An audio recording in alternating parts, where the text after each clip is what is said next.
Uh, Uh, Welcome to the Pinfall podcast. I'm your host, Liz. I don't know if I'm going to keep my hair up like this. I need to also tilt that down just a tiny bit.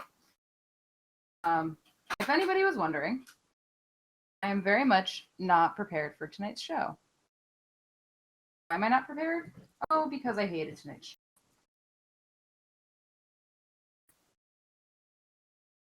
show. May as well be one of the reasons.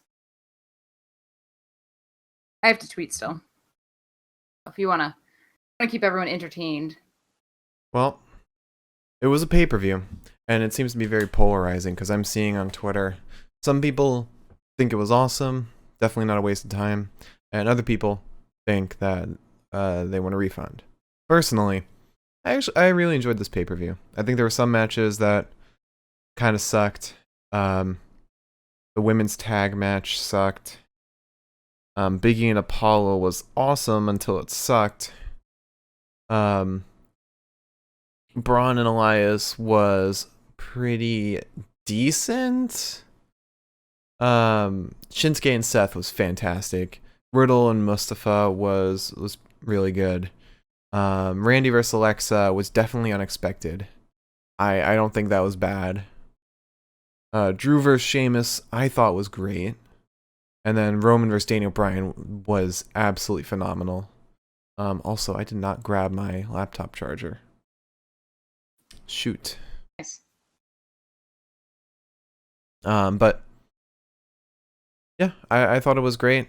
And for those who are new to the podcast and want to know how our predictions work, every pay-per-view we do predictions for the outcome of matches. We each pick a winner for the matches, and for every incorrect prediction we get, we have to drink 1 can of hard seltzer. Today we are drinking Bon and Vive. And whoever has the most correct predictions by the end of the show is the new Pinfall podcast prediction champion. Liz is currently the reigning champion from 2 pay-per-views in a row. Right? 2? Elimination Chamber and Royal Rumble? Oh, I got Rumble incorrect. Oh, okay. So, from 1, Elimination Chamber. And the champion has to decide a punishment for the loser. And also the more incorrect predictions you get, the more hard seltzers you have added up. So 3 incorrect equals 3 seltzers, and they all have to be finished before the end of the show. All right, so. Unless you're like Liz and you got really drunk one time and then did not finish your seltzers, but lied about it. Yeah. No White Claws today. Split show. We've got Bon and Vive. Got my way. I wish we were drinking White Claws. Because now there's laws now. There's laws. There are laws. And I guess the first law should be us talking about talking about it. Well, let's talk about it in just a second because I do need to grab my laptop charger. I can't believe I forgot it. Okay. So, okay. Keep them busy. I'm going to put on blush. Hey, everyone. It's me. Today, I'm going to show you how I put blush on. All the extra stuff off. You ignore Marcus coming into the room. You just put blush on until it looks about right in the camera. Thank you. I'm trying to do a beauty video. Shut the door, the cat. Then you just get it all up on that nose until you look a little bit like Rudolph. And it gives you just a little bit of charm. I look like less of a zombie.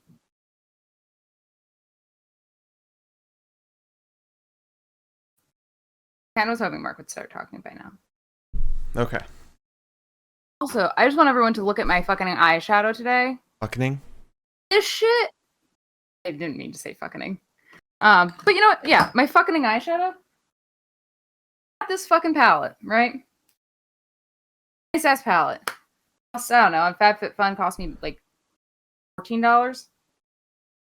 This shit has been on my eyes. You know how long? Elizabeth? Well, it's been on my eyes since literal 5 p.m.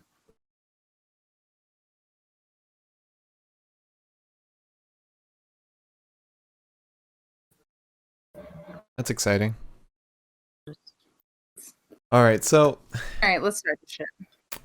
let's get into today's predictions. So, Liz is the current reigning champion. So, Liz, how many correct and incorrect predictions did you have today? Let me tell you something. I have no fucking clue. I don't know how many I have right or wrong. Did you not keep track? Well, I got 4 right. No, I got 4 wrong. No, I didn't.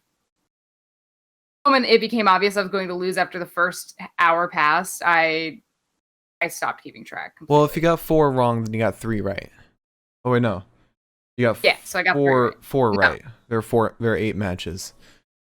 I almost had 5 right, and then God said there's no rules in the WWE. So Yeah, you got very close. But I got 5 correct and 3 incorrect. So, although I have to drink 3 hard seltzers, I am the current Pinfall podcast prediction champion. And we'll go into the specifics of who got what correct once we start talking about the matches specifically. But my punishment for you, I haven't really decided one yet, and I'm kind of disappointed in myself. Just read more fan fiction. That was fun. Yeah, that's why I don't want to give that to you. I don't want to give that to you. The viewers enjoyed it. Isn't that what matters the most to you at the end of the day? Yeah, but we're not a one-trick pony. We're not a one-trick pony. I'm not gonna make us that. Yeah. I know you are. That's why you're on this podcast. But we're not doing that. We're not doing that again. All right. So my punishment for you. I've got something in mind.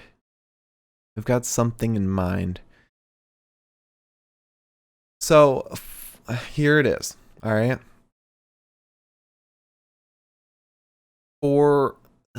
I'm trying to think like the requirement. Punishment be that you finally buy me my Sami Zayn shirt. So I want you to do an impersonation of every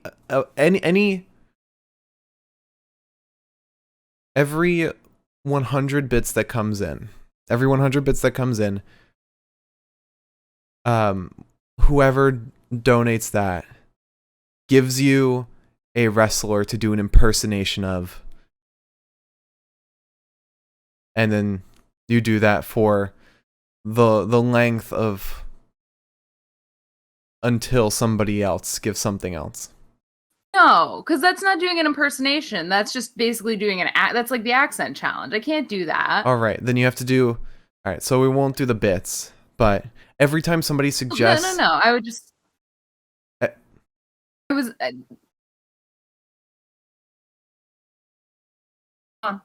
I was gonna say every time somebody suggests a wrestler, you do an impersonation of them. Yeah, I mean, I don't mind like if it's 4 bits or whatever. It's just I can't. Of course you don't mind, because it's bits. But what I'm saying, it wasn't the part that bothered me. The thing is, I can't do it for a whole. I know. However long. I know. So I can give you a brief, maybe 1 minute at most. Well, you'll do a sentence or like their catchphrase if they have one. Trust me, if somebody gives me someone that I actually can do, we'll be fine. And if you can't do it, I'll be able to hold my own. If I can't do it, I don't know what I'm gonna do. If you can't do it, try your best. Plenty of wrestlers do. Okay, I'll give you my impersonation of who I think they are. So every suggested wrestler that comes in, that somebody says in the chat, you will do an impersonation of. All right, no matter who it is. You'll try your best. Make it like somebody who's racist, ideally. Splucha, that's mean. Oh, well, Splucha just gave you one. And we won't do repeats. No repeat wrestlers. So you have to do an impersonation of right now. Oh man. Velveteen Dream.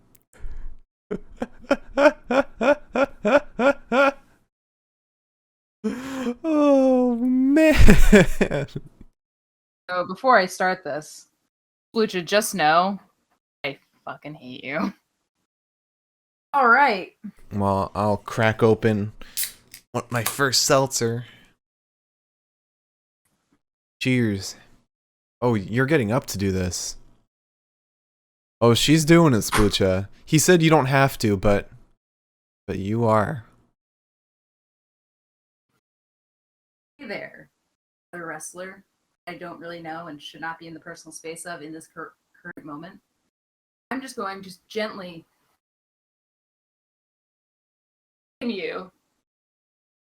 I look down upon your face lovingly. And then, once the pin is over, I'll lay here and caress your face, making all of us really uncomfortable. Okay? Oh, I was trying so hard to stay quiet so everyone could hear you. Oh my god. Have I done it? Have I done Yes. it well? Yes, you did it. Impersonations that don't require me to be a complete freak, I'll try to come with a voice as well. Yeah, that's fair. I was not going to do Velveteen's sultry voice. I don't even... So it's a good thing that I cleared the bed. I can't even recall what his voice Solely. sounds like. Velveteen Dream. That's the voiceover we for his haven't really heard walkout. We haven't heard him talk in a while either. We haven't seen him in a while, so... So I apologize to everybody that just saw my torso. Yeah. Don't say yeah. I think Eldon just suggested Jey Uso.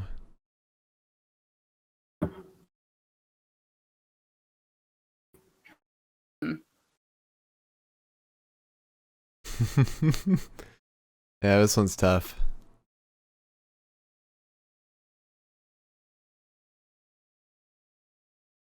Don't ever come at Roman like that, or I will personally fight you. I will fight you right now. I will fight you right now. I will win. You will feel completely demolished. Don't come at my cousin like that. Roman, are you mad at me? Are you mad at me? I need to know now. Are you? Can I talk to you? Can we just have like? Don't forget the family chat? oos. Oos.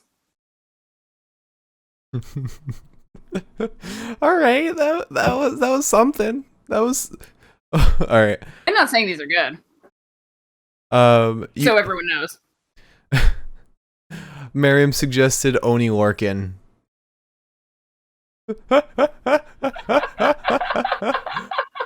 Oh man. Oh God! How do I do Oni? Are you gonna impersonate him on TV or his tweets? Just read my favorite tweets of his. I find some good caps locks tweets. You have to read his park bench one. Oh, I don't know if I'll ever find that again. Just Google it. Maybe it'll be saved in That was Google Images. Okay, wait. Let's see. 'Cause I haven't heard Oni speak on the mic in a long time because all I'm thinking about is Pete Dunne's face. Park bench, and let's do. Whenever I see Oni Lorcan and try and picture what he would look like talking, I just imagine a pirate for some reason.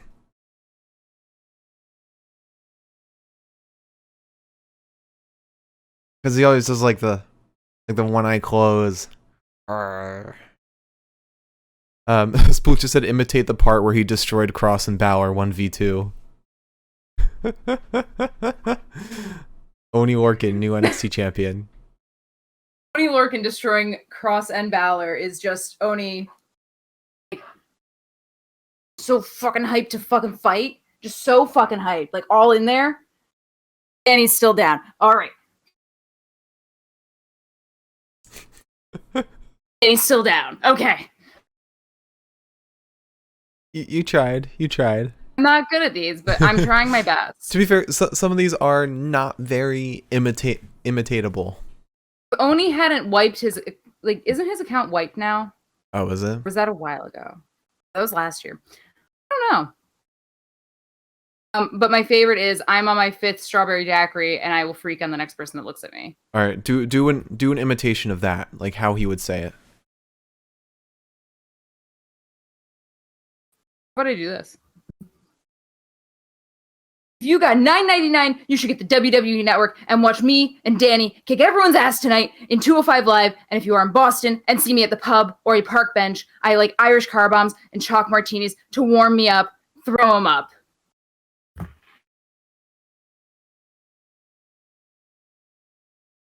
Kind of more Daniel Bryan. Oh no, I hope you're still my friend after my horrible impersonations. All right, so do you want to get into the show? I guess. Just having fun. Which is really your fault at the end of the day. Oh, I know, and I'm enjoying this, and I can't wait for more to come in. But Finn Balor is automatically disqualified. We cannot do him because I already did Finn Balor too much. No, it's still on the table. I refuse. Please don't make... I watched a lot of Dairy Girls recently, so... And by that I mean like a month ago. So I do have some semblance of an Irish accent in my head. Also, I don't. Mm-hmm. All right, Liz, you want to start us off with the first show? Or the first match, but Splucha just came in and suggested Shane McMahon excessive breathing promo.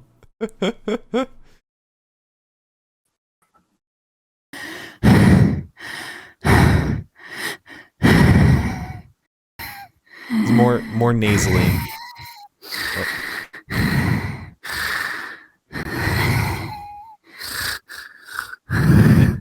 That That's it was like weird. the last air that I had in my lungs. I can't breathe it all today, so I hope that was good enough. It's like my heart is pounding. It was like Shane McMahon ASMR. I'm like lightheaded now. Jesus H Almighty. Spoo just said it's got to be all nose. You can do it again if you want. Sure. Got a nose. No. Just breathe out of your nose. Breathe out of your nose, because that was just his nose. All right, let's see if I can get really close to the mic and do this. My nose isn't very loud, so. Okay.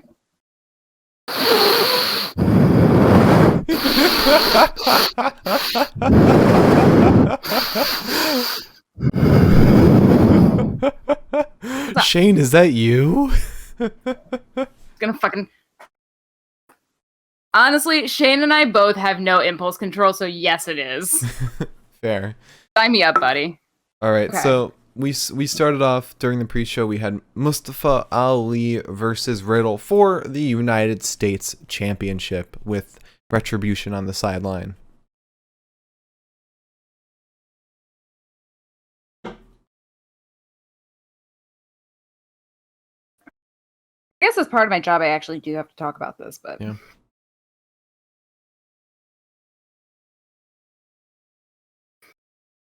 it will be followed with a lot of mean words. We start. Well, do we have to say who we predicted? I was just about to interrupt with that. So I picked, stupidly, Mustafa. Because we know the WWE, we probably should have known better. Mm-hmm. Also, I refuse to have Matt Riddle as a prediction of mine, so. But anyone with half a brain could have predicted that this was the match where Retribution splits up. I didn't see that, honestly, until T-Bar changed his entire Twitter. Still don't know why his location is the Titan Towers, but Yeah, I don't know. that's a different problem for a different day, I guess. Hit on a stick. Ah! What? Sorry. It's nothing. I just did a Velveteen Dream fucking impersonation.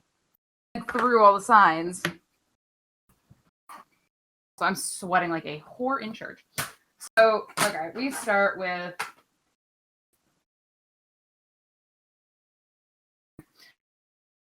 Riddle slams Ali down. sends some knees into his side, and then tosses him with a gut wrench suplex. Then sentons down onto Mustafa. Get another senton, but Ali gets his feet up, launches Riddle.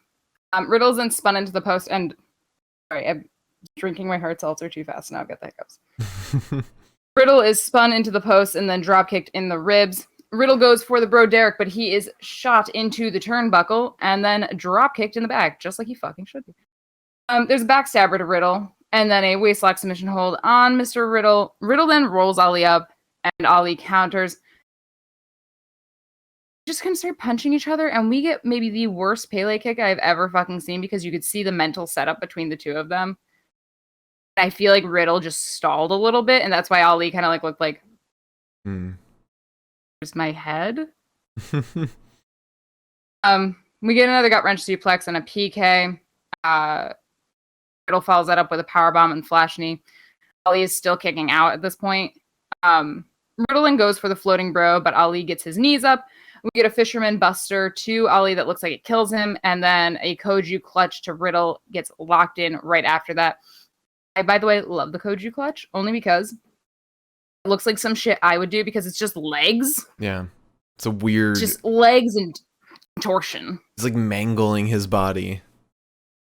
It's literally what I would do to you if I were trying to wrestle you, yeah. I think. No, I'm sure you've done some. Just not knowing what to do with any other. I only got legs, dude. Nothing past the legs is going to do anything. It's not released until Riddle manages to drop Ali. Mustafa then yells, "Riddle, it's over," and then gets kicked right in the fucking face. Which was just cruel irony. Ali then takes Matt's feet out from under him. Oh, sorry, I didn't mean to say Matt. Riddle, because he's only got one name. If you look up the full name, it's gonna need something. Mustafa takes Riddle's feet out from under him as he climbs up top. He misses slapping Riddle in the face, which just that alone made me feel a little like, okay, I know what's happening here.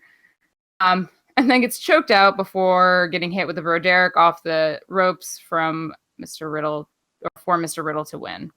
And we should add that, like, the whole time on the sidelines, Retribution is watching, like gesturing towards the ring and like shaking their heads, like actual bystanders or viewers, rather than like Mustafa's cronies. And then on top of that, at certain points, Mustafa would like yell like, "Do you see this? Do you see what I just did?" And T-Bar, in his like deep ass weird voice, would scream back, "Yeah, we see it. We see it. A win." And I'm like, oh, I want him to like deliver like that's a free impersonation. I want him to deliver like a coherent sentence, like a whole promo, just in that voice. But it's just like, "I respect my opponent. He fought very valiantly. I am hoping to take him out to lunch later." Oh my god, if I didn't have a headache, I'd laugh harder. Oh god. And like the thing is that like this was like, first of all, it's so funny to me that it's like when the US championship is up for grabs, you know it's the kickoff show. You know it's gonna be the kickoff show match. Which sucks. It just sucks. What's the point of it? Yeah. I mean, out of all of these, you could just throw Elias versus Braun in the pre-show. Like, Shane's no longer in it. Let's not talk about that right now. You don't need to put it in the main event. Just stick it in the pre-show. Anyways, after this, Retribution get in the ring to help Mustafa up, and Mustafa pushes them all away, screams at them, and Reckoning steps up to him, and he's like, "Get in line," and she's like, "No," and then leaves.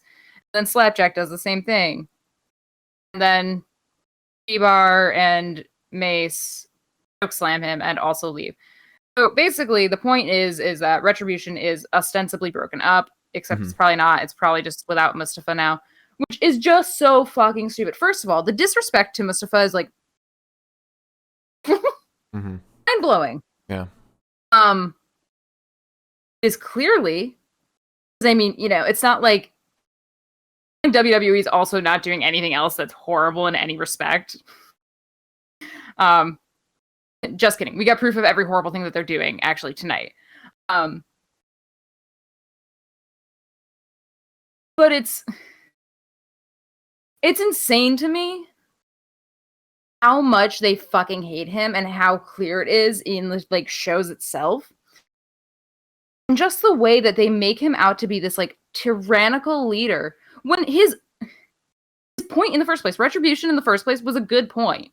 Mm-hmm. He made a good point. And WWE would have done well to be like, hey, we're using this tag team that kind of acknowledges all of like the problems in our company. It's like they're not going anywhere. Retribution is still heels. At least let it be spoken freely. It's like, first of all, Retribution used to be so scary at first, like when they first were debuting. I was like, this is sick. And then became like these like goofy little babies that like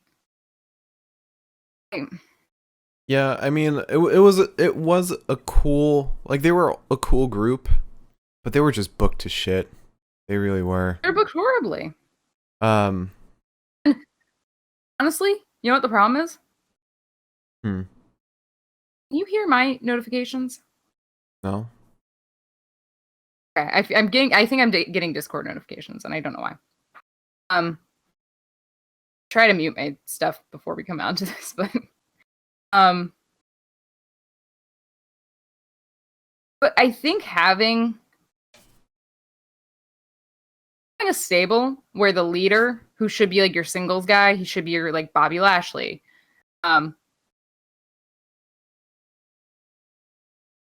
It's hard when there's more than enough people for a tag team, a singles dude, and even they have a girl, so you could have singles matches too. She doesn't get those, but yeah, whatever. But I think the thing that really gets me is just how much they don't care for Mustafa. Yeah. How Retribution was failed from the start because of how they planned it out in terms of how many people were going to be in it. Mm-hmm. And like, how are you going to have a leader like him say, I took these people because they were looked down upon and they were like stepped all over. They didn't get shit. They're still not getting shit. Now the leader, who's supposedly had a benevolent enough heart to like bring them in, screaming at them. Like the writing is so bad and it makes me Yeah, I mean, it just makes me mad. there's still hope for Dijak and Dio to remain a tag team. But I hope if Retribution is dead, I hope that we get like Shane Thorne, Mia Yim, Dijak, and Dio back as they're like people again. And not even that. I want Mustafa to have something. Right, yeah. Like, at first I was thinking, well, like, the best thing that they could possibly do is maybe, like, okay, so Retribution leaves him and, like, he takes, like, a mega heel turn or something. And then I realized that he's leading a whole troop of people trying to destroy a system from the inside out. And I said, I don't really know how much more heelish it can possibly get. Right. Unless he straight up murders a person. But it's like, the last time I saw Mustafa in a match where I said, this is a good match, this is a good setup, was probably when he was fighting Ricochet. And I mean that before Retribution, before he announced he was with Retribution, when he had that main event match. Yeah. Using him on main event is not how he should be used, but it's just, he's such an amazing fucking wrestler. He's so good on the mic. He's so good on the mic. And this is what he's been boiled down to. It just... I also hope that we somehow get to keep the Retribution walkout song. I think they have to, because I mean, they've had it for such a short period of time. I'm sure that doesn't mean much to them. But yeah, as much I've never been more mad in my entire life. I know, I understand. But up next, speaking of disappointments, Sasha Banks and Bianca Belair versus Shayna Baszler and Nia Jax. This match was fucking awful. At least Shayna, or not Shayna, Bianca and Sasha had matching gear. That was nice. Sasha's gear did look good. I didn't really like I whenever I see Bianca's gear, it always just seems like her gear, just different colors. That's Sasha's gear too. Is it? Sasha's gear is always almost always the same style. Oh. Yeah, just different fabric. You find something that works. But yeah, I predicted Shayna and Nia would win, and therefore I got this correct. Liz, who did you predict? I once again used wishful thinking, and I predicted that Bianca and Sasha would win. Yeah, I think you got a little bold with this pay-per-view. I didn't get bold. I don't know, man. I don't know. Also, did you know that Oni Lorcan got into an argument with Bow Wow on Twitter? No, I didn't.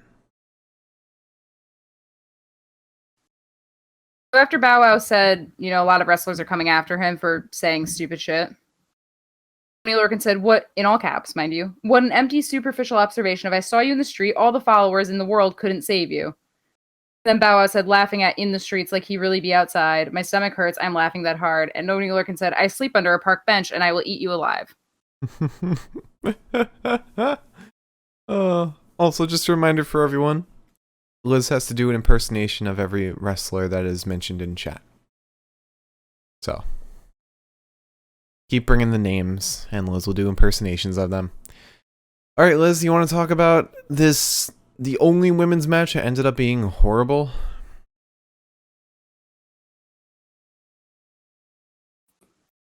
Is this the only women's match? Yeah. Well, I mean, there was Alexa Bliss. Does that count? I'm gonna drink myself to sleep after that, but thank you. Alright. Nia and Shayna versus Bianca and Sasha. I chose Bianca and Sasha because I had a fucking hopeful bone in my body. My mistake. So we started with Baszler and Banks. Sasha is getting like a little feisty. She kind of fucking slaps the tits off of Baszler for a while. Bianca gets in shortly thereafter. After Baszler is whipped into the corner. And the girls are working together really well for the first part of this match. And I was kind of into it. I was kind of vibing on it. Bianca spears Baszler for a little while. She gets Banks back in. Banks hits her with the double knees. And gets Bianca back in. So Bianca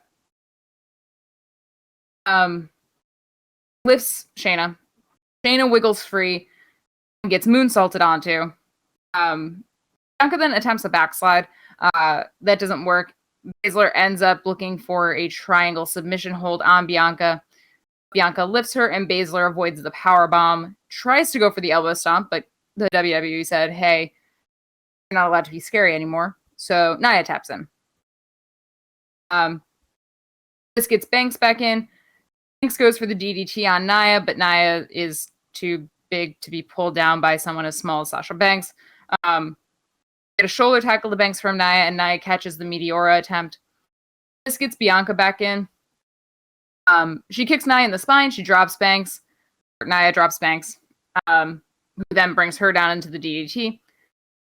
Bianca then drop kicks Nia. Nia lifts Bianca over to the apron where Baszler almost hits her, and Bianca just goes, "No." At first I thought, oh, like they really have like control of their surroundings. She's aware of what's about to happen. She's going to probably attack Nia after this. She doesn't. Nia just knocks her all the way off the fucking apron. Baszler gets in. She slams Bianca into the side of the apron from the ringside area before loading her back into the ring and messing her up in a submission hold after submission hold. Nia comes in right after that. Why are you laughing? What do I have to do after this? Oh, Splucha gave a request, so this one's gonna be good. Anyway, continue. All right. All right, my second seltzer, so I'm gonna be fucked by the end of this. Nia headbutts Bianca in the side. She then splashes her in the corner. Shayna gets in, hits Bianca with a running knee. She just kicks the shit out of Bianca, who starts looking pretty fucking weak at this point. Shayna then knocks Bianca flat on her face. Nia gets in. Like a half Nelson on Bianca. Belair then goes to lift Nia, but Shayna tries to interfere, and I was like really mad about this. Because at first I was like, my god, is this bitch really about to lift Nia Jax? Because if so, I want to see that. Mm-hmm. She doesn't get to, because Shayna tries to interfere. Bianca manages to tag Sasha in because of this. Sasha does alternating meteors on Nia and Shayna off of Nia.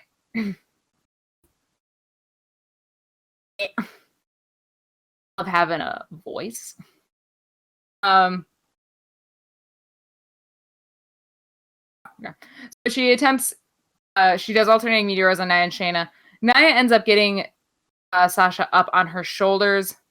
But Sasha jumps off and jumps down onto Shayna. She wrestles to the ground. Bianca gets in off that. Goes up top with a nasty 450. And then who but Reginald B. Mason? God.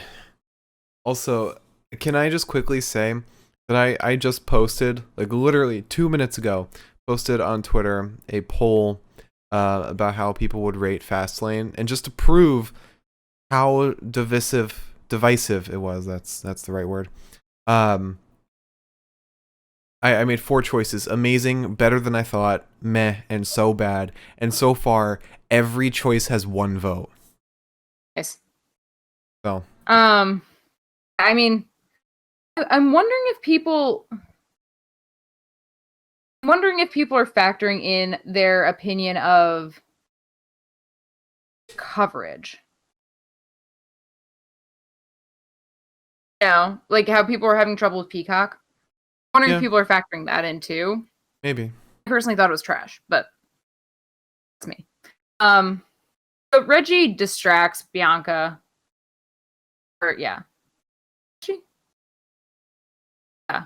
He distracted the ref. Yes, okay. Bianca, I think, went to cover. Reginald distracted the ref, and Bianca got pissed off about this. She punches the shit out of him, and is nearly Kirifuda. But she manages to wiggle out. Then Sasha gets in. And once again, I'm thinking, okay, the ladies have it under control. My bad. We get a tandem offense, where Bianca drops Shayna into a knee from Sasha. But the moment Shayna's put into the bank statement, Nia tries to jump in, and Bianca tries to stop her, which basically bats at her like a little cat for a second. That's about it. This is so hilarious. Bianca can't stop her, so she's shoved. And when she's shoved, she goes right down into Sasha. Sasha's pissed off about this, and Shayna just fucking rolls her up. Which leads us to our lead into WrestleMania, where obviously we've got Bianca and Sasha fighting each other. Sasha's the heel. Bianca's like, hey, don't be fucking mad at me. I didn't mean to do that. That wasn't my fault. Sasha keeps calling her a rookie. Bianca says, are you kidding me? And then Sasha slaps the fucking cheeks off of Bianca's face. Bianca loses an eyelash in the process. Dude, you know what? Match was shit. Kind of worth it for the ending. I would think it was worth it if they had been putting any effort into hyping up the Mania match between these two. This has to be the worst booked WrestleMania main event in history. Because I really think that? They have, normally 2 people for a title match at a WrestleMania main event will be going into it, trying to one-up each other, getting wins, and looking strong as hell. Looking like the strongest competitors out there. Like, Bianca should be looking like she is the only one who could contend for the SmackDown Women's Championship. But guess I get that. They've been losing everything. Literally everything they've been losing.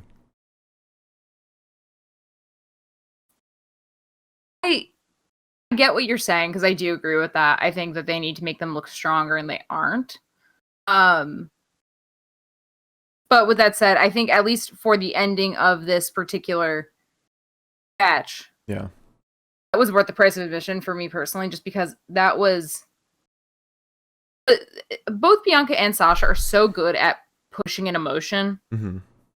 So when they were both sitting there in the ring after Sasha was rolled up, the look on Sasha's face like made me scared personally. I was like, oh, I'm gonna get yelled at too. I don't want to get yelled at today. Mm-hmm.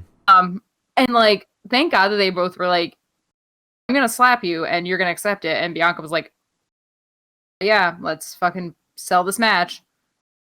That was a hard fucking slap, dude. And for Bianca to just be like, all right, okay, sure. I cannot get over inaudible Sasha Banks standing at the top of the ramp looking at Bianca, mouthing some shit while swiveling her head. And I was like, she's probably just singing along with her music. Just like, imagine you get into an argument with somebody and they walk far enough out of earshot so you don't know what the fuck they're saying. You just see them looking at you, mouthing some shit and moving along to like whatever music. And so like, honestly, I'd be more scared at that point. Mm-hmm. Yeah. But so your new request for an impersonation from Splucha is, it's specific. It's Nia Jax shouting "My hole."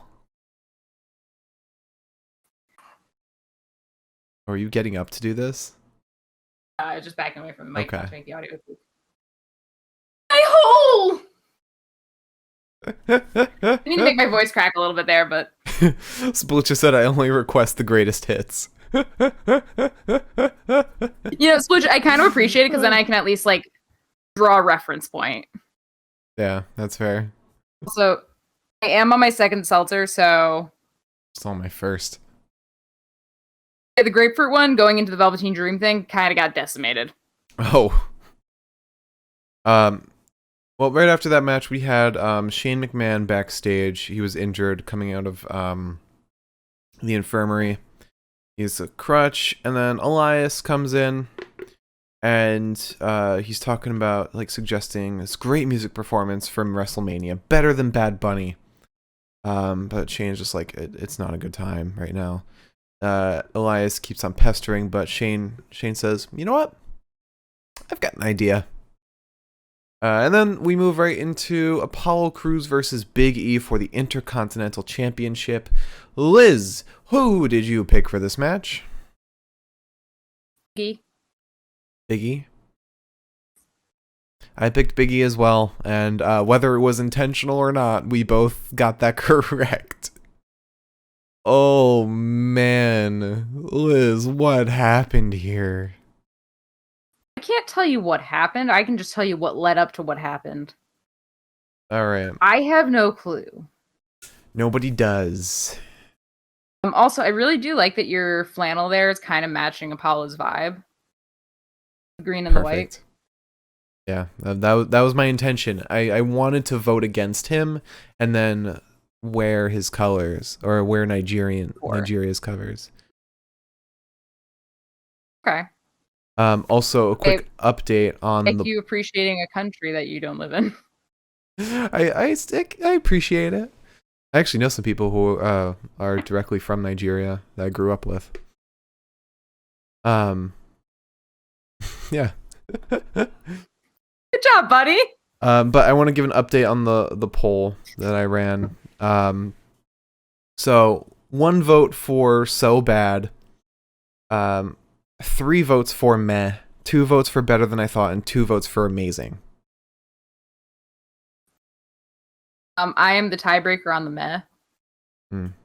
I voted. I have my voice heard somehow. So I just want in addition to drinking, talking while I have a pounding fucking headache is punishment enough.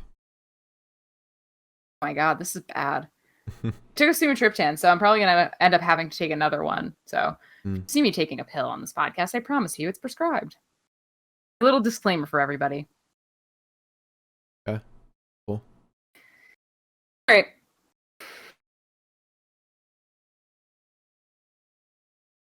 Anyways, so Big E spears the soul out of Apollo off of the apron.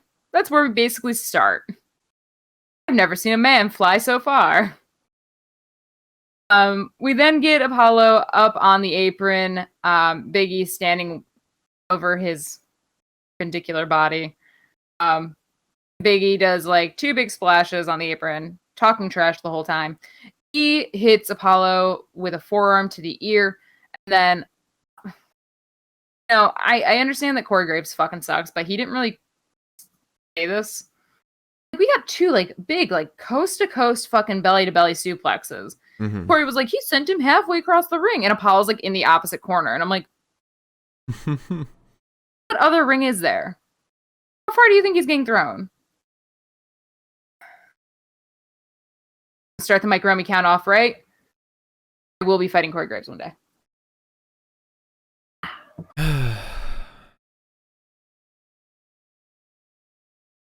Since you're staring down the camera, Miriam suggested your best Dexter Loomis stare down.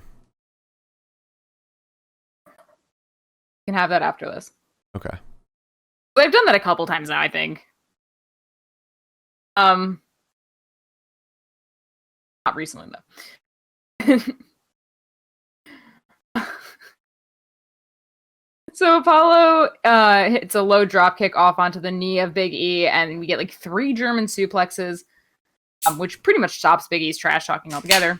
Apollo goes up top with a big frog splash on E, brings him right into the waist lock. There's a kick to Big E and a step of Enziguri. It's looking fucking bleak.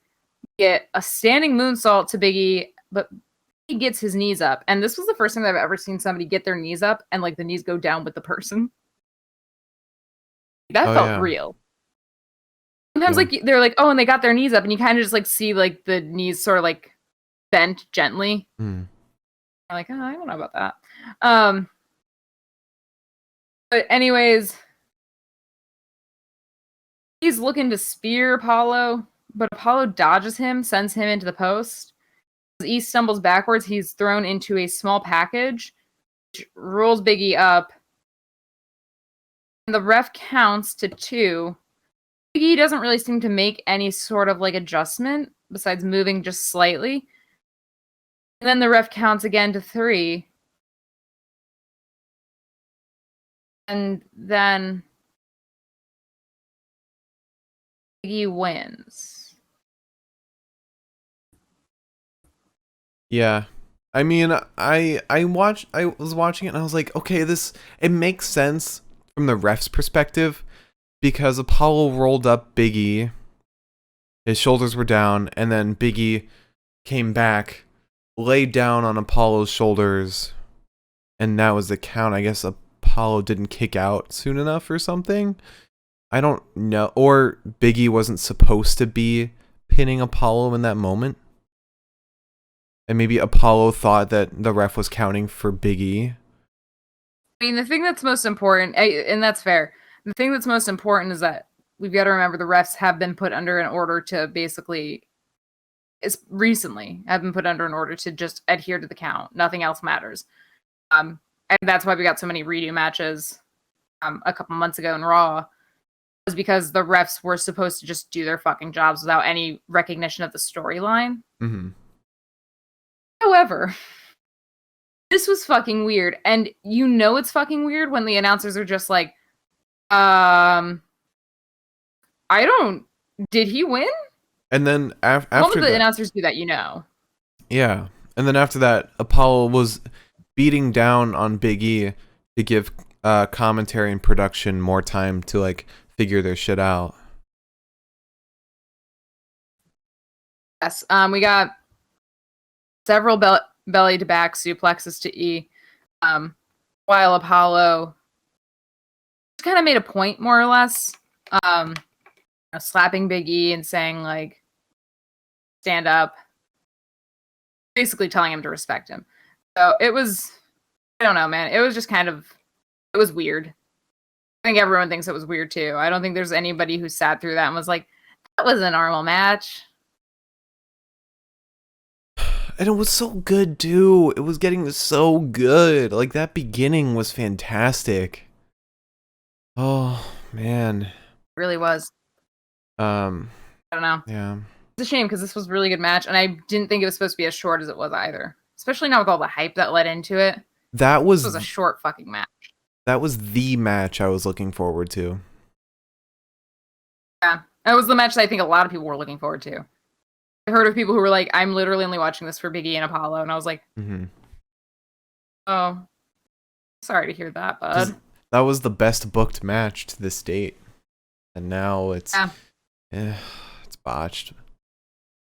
But actually, there were still some great matches we had today, so it's fine. But up next we have oh, you gotta do your Dexter Loomis stare down. Don't forget. See how I can do this. Remember, mouth closed, eyes wide.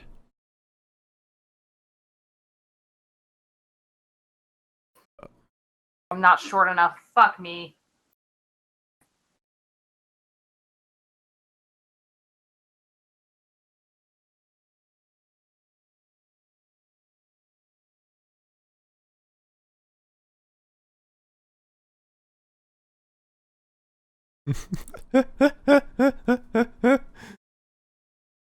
Outstanding. Okay. I thought I could go further. My goal ultimately. Frame rate. My goal ultimately was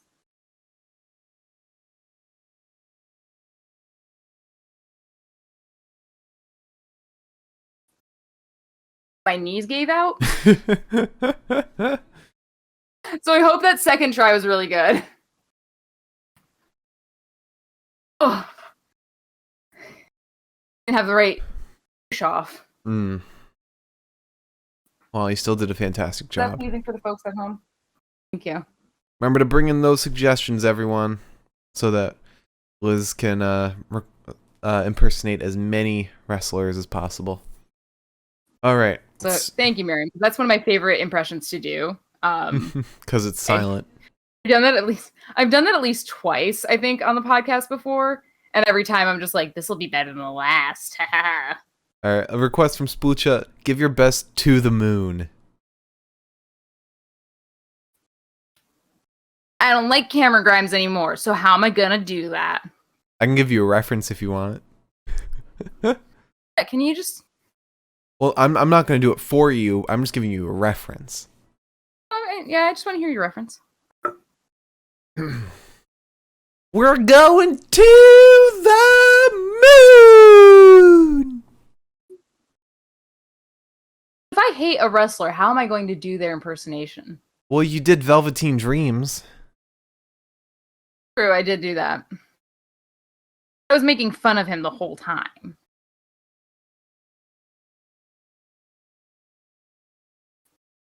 All right. To the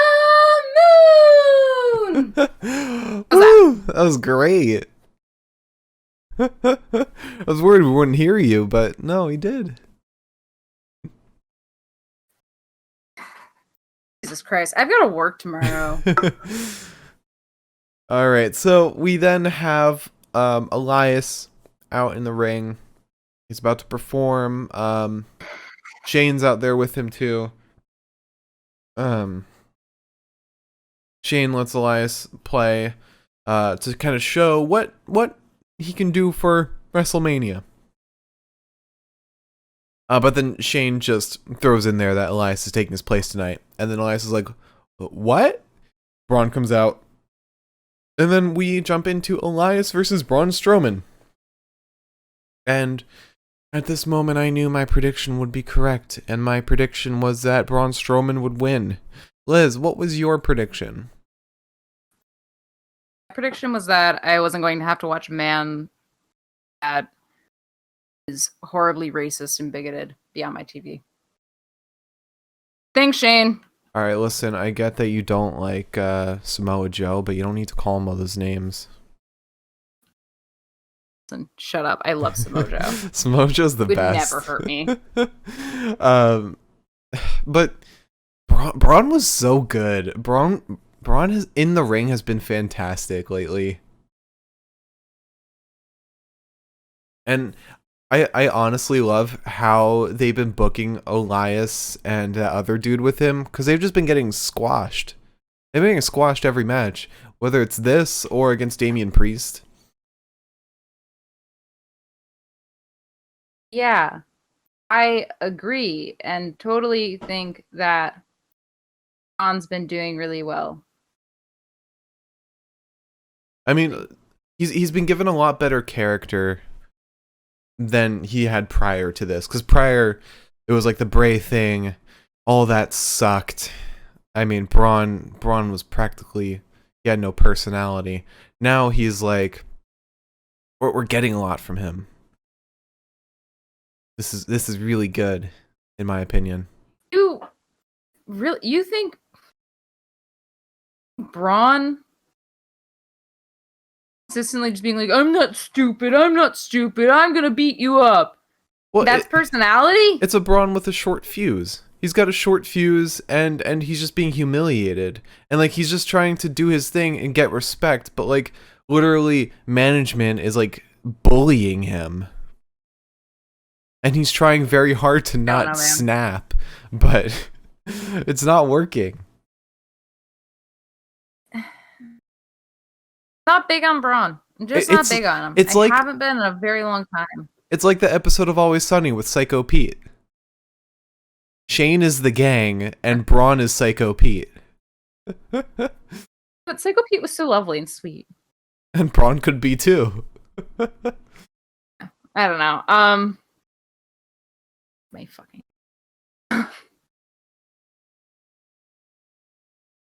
Anyways, so Braun takes off by beating the piss out of Elias.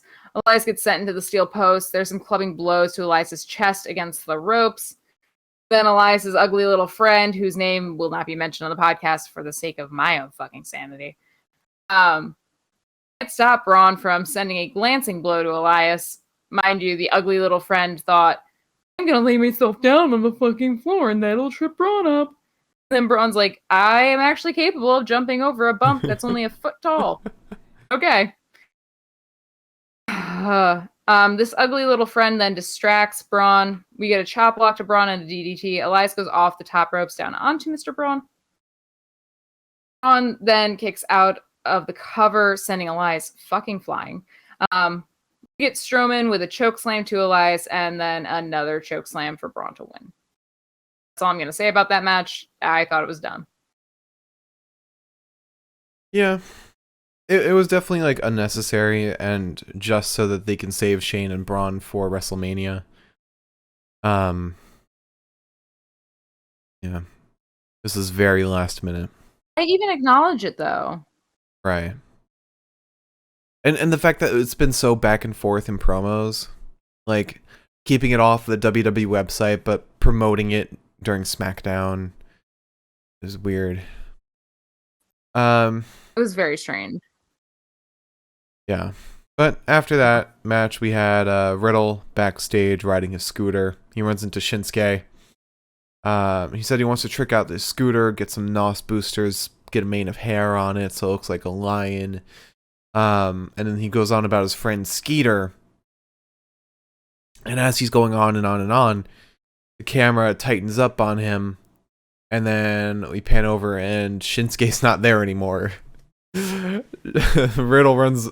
Riddle rides off saying that he probably went off to get his scooter. And then Shinsuke comes out from around the corner and just goes back to warming up.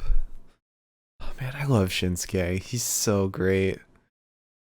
But then that brings us right into Seth Rollins versus Shinsuke Nakamura. A match that, again, I was very looking forward to. And this one delivered, unlike Big E and Apollo. Yeah, I was actually really pleased with this match.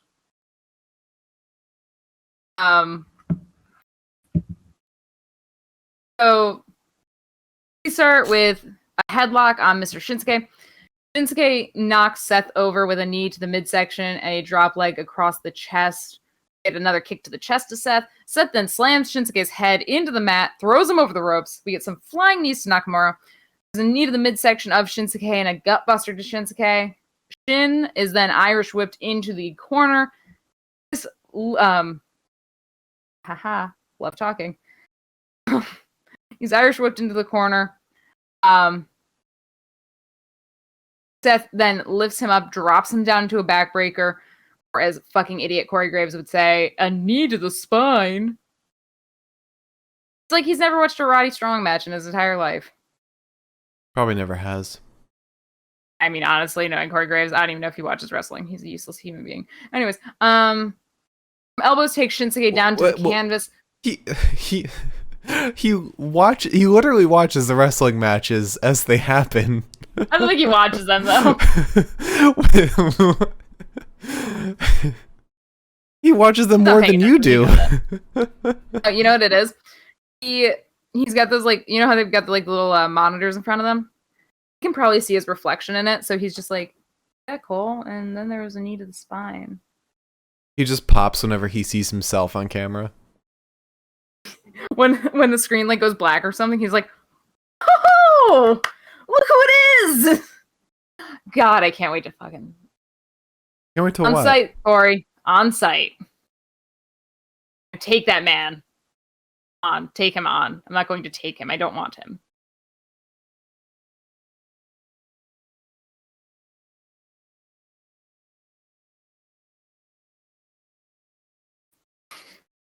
Please, somebody suggest something awful for Liz to imitate.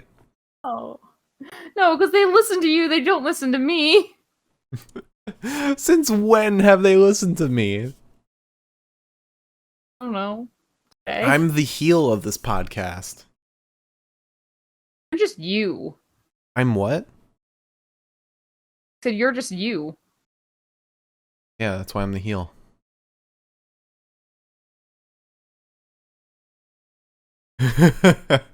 Oh, Splucha. Oh, man. Okay. So you have another request. You have Hogan hosting Mania next to Titus. I specifically said no racists. Well, you already did Cameron Grimes, so that precedent is set. True, but I will put my foot down. I'm not doing Hogan. That is the one thing I will say no to. He's the easiest to imitate, though. Yeah, but not hosting next to Titus.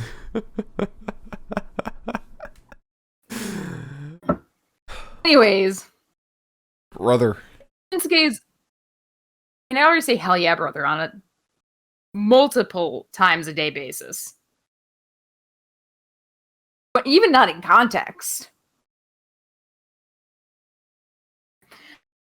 Shinsuke is then forced into the ropes a la the Rey and Seth feud. And the camera is right up in Shinsuke's face while Seth yells, speaking at Cesaro, I guess. Basically saying, hey, I bet he's at home watching this. And I'm like, are you going to also tell Shinsuke to say hi to daddy? Is that like going to also happen tonight? Because if it is, I think I've had enough. Do hate and love how Seth is going about everything nowadays. Oh, no, I love it because he's not, like, super serious like he was when he was on Raw. True. I just kind of don't like the dad angle that he's going for now. Respect that he is a dad. Mm-hmm. I'm sure that in his head, he's just like, I hope that one day my child's going to look back at this and be like, oh my God, you're so embarrassing. But at the same time, anytime he says the drip, I personally want to like just throw fists in his direction. It's the worst Gemini. It also helps though that he is wearing very unique suits, and if he hadn't worn that green plaid suit, like a fancy cow today. If he hadn't worn that green plaid suit with the black turtleneck, he'd be a laughingstock. But he has proved that he does have, as he would say, the drip. looked like a fancy cow. He looks like a Jackson Pollock painting. No, that was Friday. He looked like a shitty Jackson Pollock painting. I like Admittedly, that. Jackson Pollock just got drunk and threw paint at canvases, so I like that suit. make your choice. I hated that suit. Why? It was 2 different blues. Why were there 2 different blues, Mark? That doesn't make sense. Do you want to continue with the match? You got me on Seth's fucking suits. This is your fault. It is not my fault. It is not. Anyways, so Seth's talking a lot. Seth's doing a lot of shit talking. He attempts the swing. Shinsuke pulls him down into an armbar. We get a baseball slide, I guess that's what they called it, because that's what it is in my notes. On pay-per-views, it's like I take notes and I forget them so quickly that it's like I look back and I'm like, I don't remember what this meant. But a baseball slide takes Seth down, and a running knee sends Seth from the ringside, or from the ring into the ringside area. Basically looks like he lands on his head too, so I was like, oh no, my boy. Mm-hmm. There's kicks to either side of Seth's legs. Shinsuke gets Seth strung up on the ropes and hits him with another knee to the midsection. There's some elbows back to Shinsuke, which stops the inverted exploder. Shinsuke hits Seth with a boot to the face, and Shinsuke goes up top, and Seth rips him down, sending him ass first into the ringside area, and then suicide dives out onto him. Very stressful. When Shinsuke just went down, I was like, is this man okay? Do I need to be worried? So we get back in the ring.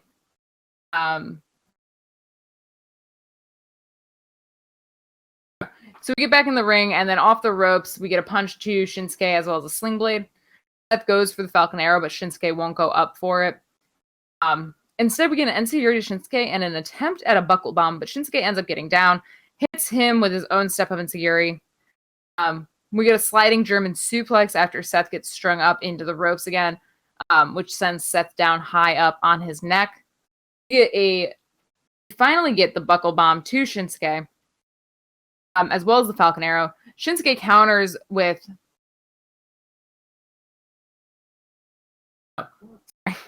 Shinsuke counters the stomp with the landslide. Nakamura then gets the reverse exploder. He sets up for the Kinshasa, but Seth dodges it. Almost looks like he's going for a neck breaker at one point. It looks like then he decides it's not going to work, so he decides to punch Shinsuke in the back of the neck instead, which I have never known that feeling, and I never want to know that feeling. Seth attempts the stomp a second time, but this time, after he fails, catches himself, his foot on the knee of Nakamura, and then hits him with a step-up enziguri. That was insane. That was so good. I don't think he attempted the stomp. I think it was just a fake out just so he could do that move. But my God, was that like 500 IQ shit right there? That was amazing. That was level 5,000. But dude, I used to love Bonnevie. I'm not loving her tonight. Oh. I don't know why. It just does not taste good. But we end up getting the stomp to win. But that move alone, it was like just to go from a standing base to get the lift for a step of enziguri, my brain shut off. Mm-hmm. Just watching that happen and trying to think like, okay, well, this is how he would do it. Yeah. Anyways, that's your match. Also, I have a quick question. I'm like blanking right now. Was Seth at Elimination Chamber at all?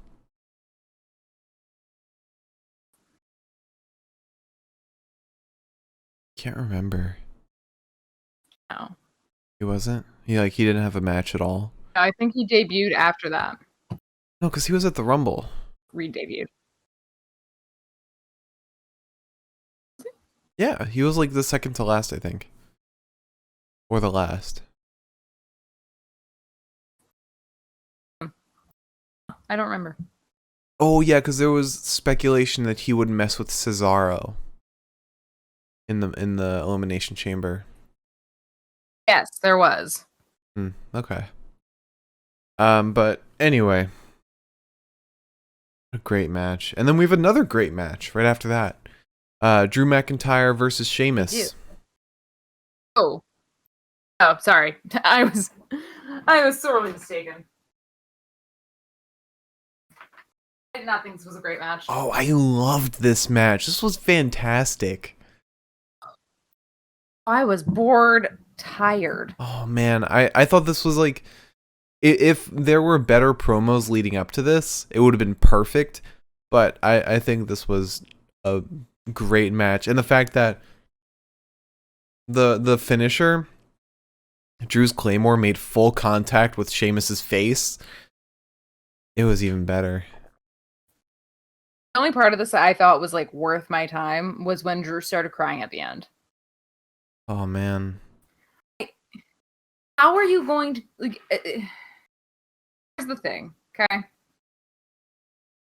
did you compare this to? You compared this to a different Rhea Ripley and Raquel. Right. So Rhea Ripley and Raquel. That was something that happened. They really kind of gave us that promo of like their history last minute. Mm-hmm. And I was sitting there like, I felt hurt personally. As somebody who's been through a shitty breakup with a friend, I was sitting there like, Yeah, I mean that was a fantastic. But Hank. Oh, sorry. Yeah. So that was NXT doing their thing. Mm-hmm. It was a last second promo. I already cared about the match to begin with, but that was last second, and I was like, oh shit, I care even more. Then Adam and Kyle, that shit on a weekly basis now fucks me up.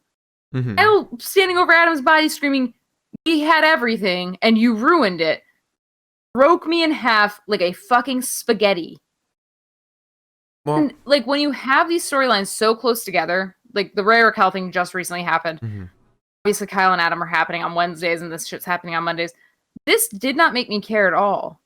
I mean, this didn't make me care. The reason I can't compare it to Kyle and Adam is because there's no on TV evidence of Drew and Sheamus's relationship. It's closer to Rhea and Raquel than Adam and Kyle. But yeah, they really haven't handled this feud very well on TV. But I think just thinking of this as a match, I thought this was great. I enjoyed the match through and through.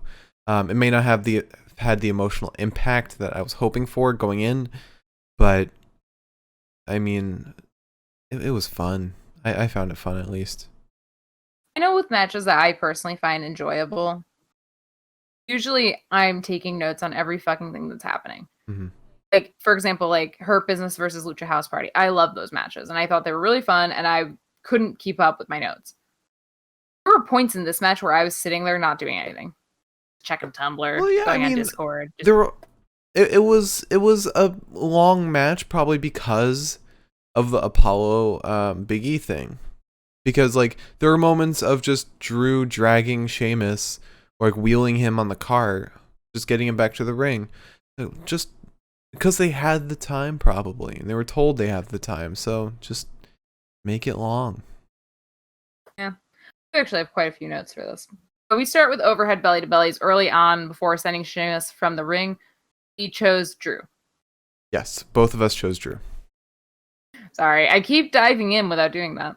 And you didn't say for the last match that you picked Seth as well, right? We originally picked Shinsuke, and then we both picked Seth. Okay. So we start with overhead belly to bellies early on before sending Sheamus from the ring. Drew gets sent into the barricade, manages to execute a third belly to belly. He gets his chops, which means Sheamus's chest is red for the rest of the match. Like you can see the handprints, and I'm like, oh, my sweet, sweet paper skinned boy. Drew then destroys the desk, throws some kendo sticks into the ring. I think also my headache started at this point, so I was like, don't really care. Sheamus runs after Drew, sends him into the stairs. Sheamus then grabs his own kendo stick, hits at Drew, misses, hits the post instead. Sheamus is then sent into the stairs and then stomped on by Drew. McIntyre gets another kendo, but Sheamus hits it with a knee strike out of his hand. Does not save him. Mr. McIntyre, that is, getting several kendo shots the back and front, and then a kendo stick shoved into his mouth, which, one, mouth shit, I hate. You know how I feel about the fucking Sister Abigail. I feel like gagging whenever I think about it. No. You're not the Sister Abigail, the Mandible Claw. Sorry, the Mandible Claw. Ugh. Sweet. You know, in a WWE 2K20, you can give a custom character the Mandible Claw as their move. Found that out during my stream. Twitch.tv/Mark Cameron. Anyways. But so Sheamus shoves the kendo stick into Drew's mouth, and my entire soul just dropped out of my body. I was like, God, I hate that shit so much. Just apply a little lip gloss on there. A lip gloss. I love this because now that I've got this new lamp, the liquid lipstick makes my lips look orange. I put this shit on, and I'm like, that's a color. You could say you look pretty. You look fantastic. Sorry, I was too busy imagining John Silver as like a mini Braun, just dressing up like Braun and trying to act like him. Because somebody on Reddit put that image in my head. All right, sure. Okay. And I know we'll never get it, so now I'm sad. But also, John Silver is a sweet little spitfire of a man, and I love him for that. Oh, I just watched a video of him with like the shock stimulant on his arm trying to drink a White Claw. He is amazing. That's my king. That's my short king. Mm-hmm. Like, people were talking about short kings and like the short king energy and shit like that. That's John Silver. Oh yeah. Bar none. Anywho. So we get 2 Glasgow kisses to Sheamus, which makes Samoa Joe just light up with fucking joy because he loves the Glasgow kiss so much. And then a big boot sends Sheamus flat on his ass. We get some kendo shots to Sheamus, which means his skin just crumples. I've never seen a man with more delicate skin in my entire life. Oh my god, yeah. Love him for it. Truly I do, but still. So we get some kendo shots onto Sheamus. Drew puts a kendo in Sheamus's eye for some reason. He's learned too much from Seth. Remember Did that. Remember when Drew takes every move, like takes one move from every wrestler? He took that from Seth. It was just delayed. Yeah.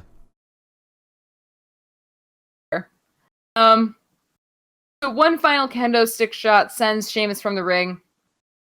We get a drop toe hold that sends Drew face first into the steps, if that's what we're gonna call that.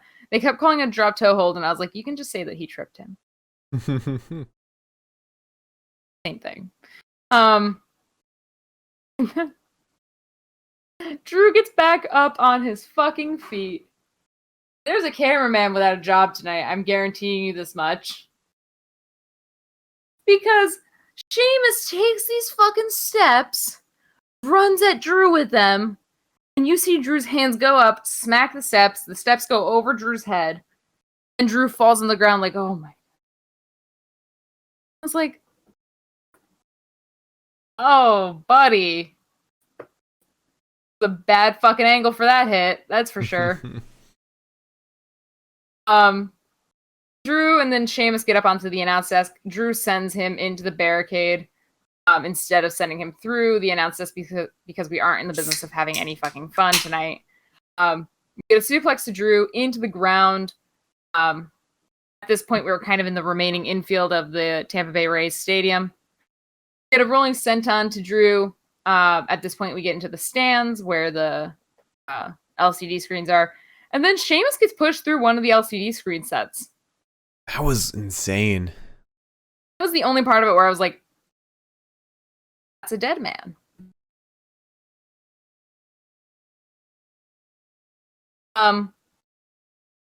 After that, the shot was really good too, because the shot was like, you didn't see Sheamus after a certain point, and then the sparks happened, and you were like, oh, he's in the sparks. I get it. Drew kind of attacked Sheamus for the rest of the time that we're in the LCD screen stand area, until putting him on top of one of those travel cases and rolling him back towards the ringside area. Once we're back over there, a brogue sends Drew over the barricade. A white noise that sends Drew through the announce desk. Sheamus then sets up for the Alabama Slam into a piece of the announce desk that he is carried into the ring, but is then Future Shock DDT'd into that piece of announce desk. And then we get a Claymore to win. I just did not care for this match. Man, I don't know, like, I don't know. I guess we just have very different perspectives on this. It was so disappointing to me. I wanted to feel sad. And the only time I really felt like anything was when Drew started crying at the end. And I was like, I don't even know why you're crying. I mean, you didn't kill him. I love the melodramatics too, but I think this is a relationship where they solve everything by just beating each other up. And like, they'll probably go into Monday like, wow, that was a great match. We're best friends again. Toxic masculinity. That's exactly what this is. I mean, they're Irish and Scottish, the two most toxically masculine nationalities. We're Irish and Scottish. Yeah. There you go. You're toxically masculine. Yeah, I'm actually to a fault. That's fair. Don't cry. Oh, okay. Splucha has another request. He said impersonation of Ricochet in catering. Okay, my only impersonation of Ricochet in catering is just... Anyways, guys, I was hanging out with my girlfriend this past weekend. Yeah, no, I'm not wearing a mask. It would be even better, like, if you had your mask with you, you could just wear it around your chin, because he probably does that. I did have a mask actually on my desk for a while, and now I don't. Sorry. That was good. That was good. But now that I've coughed like that, I also have to cough. Did you know that Ricochet has a child? I would like to not think that. Thank you. Okay, fair enough. But we then move on to the weirdest, but also good match. No. I liked this. I thought this was cool. I didn't like the ending so much. You shouldn't have. There was no part of this match that you should have enjoyed. Not a single one. I'm allowed to like whatever I want. Thank you very much. You can like it. You're just wrong. I thought this was cool. I thought the Fiend coming back was fucking awesome, and he looks great. That is the only part. That is the only valid part. I thought the lights coming down was awesome. Oh, yeah, I guess. Okay, so the actions themselves, if I take Alexa Bliss out of the mix, if I take that mess out of the mix, it would have been cool. I would have enjoyed it. If it were somebody like Nikki Cross, it would have been cool and I would have been able to appreciate it. But because it's Alexa Bliss, I can't. Look, It's beyond me. It makes my skin crawl. I feel like I need to power wash my soul after interacting with any of that material. It makes me want to die. look, you don't need to bring up the pin at all. You don't need to, because I know how you feel about it. I know it was weird. But goddamn, the Fiend cutting open the ring and rising out as like burnt up Kane, like a goddamn Power Rangers villain, was cool as shit. And the fact that Alexa Bliss pinned a 11-time world champion or 17-time world champion was awesome. Yeah, I don't count. Okay, so let me answer that before I answer anything else. I don't count that as pinning him because she didn't fight him. She didn't fight him. If she had gone fisticuffs with him, if I'd seen genuine moves, if she had survived an RKO and pinned him like a normal person might pin a person, I would have been like, fine. But she didn't do any of that. She just scared him. You were this close to your prediction being right. Fucking Spider, dude. Let's just Spider. say It's his fucking fault.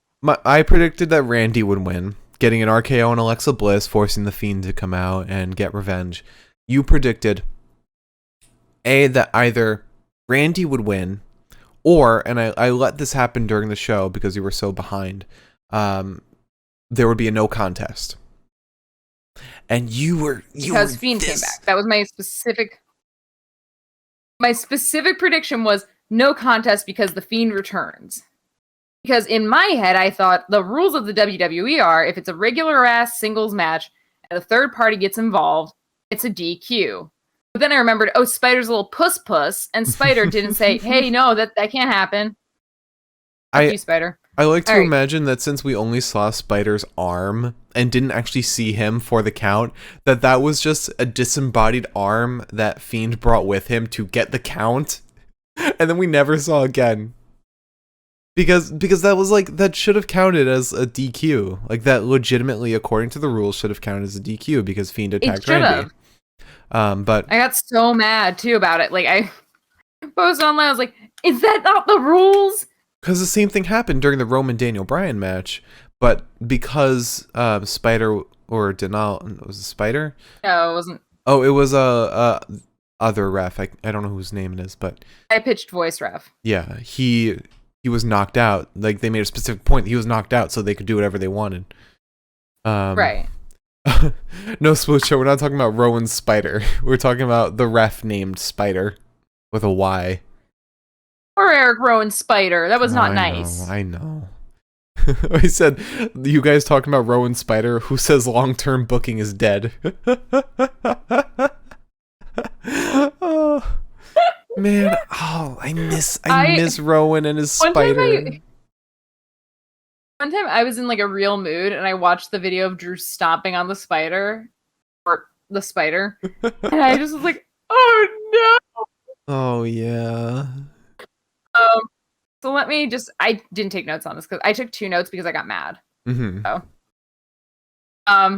Randy almost runs into a bunch of flames that we could not determine whether or not they were real or otherwise. I think it was just framed weirdly. I think that's it. It was framed very weird to where you couldn't see where the fire was coming out of, and so it looked like it was just like a visual effect on the screen. But because I don't think that it was cinematic. Yeah, well, it was definitely an edited match. Because the hole where Fiend came out from was gone when he was standing in the ring.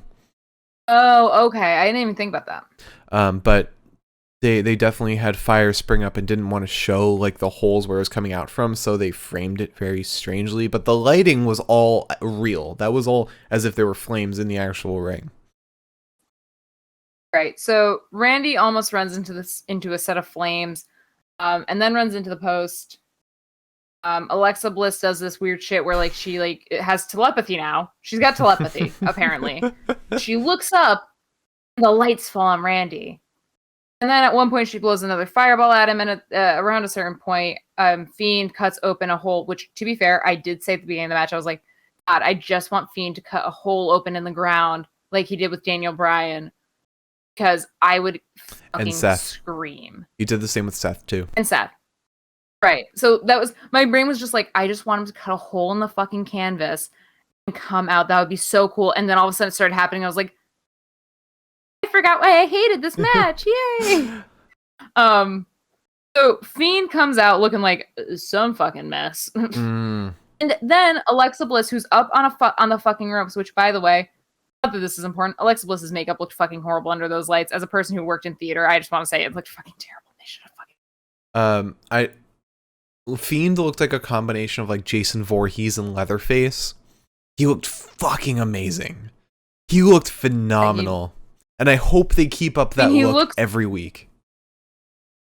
Looks gross as shit, I'll be honest with you, but like it's cool to have him back at the very least. Oh yeah.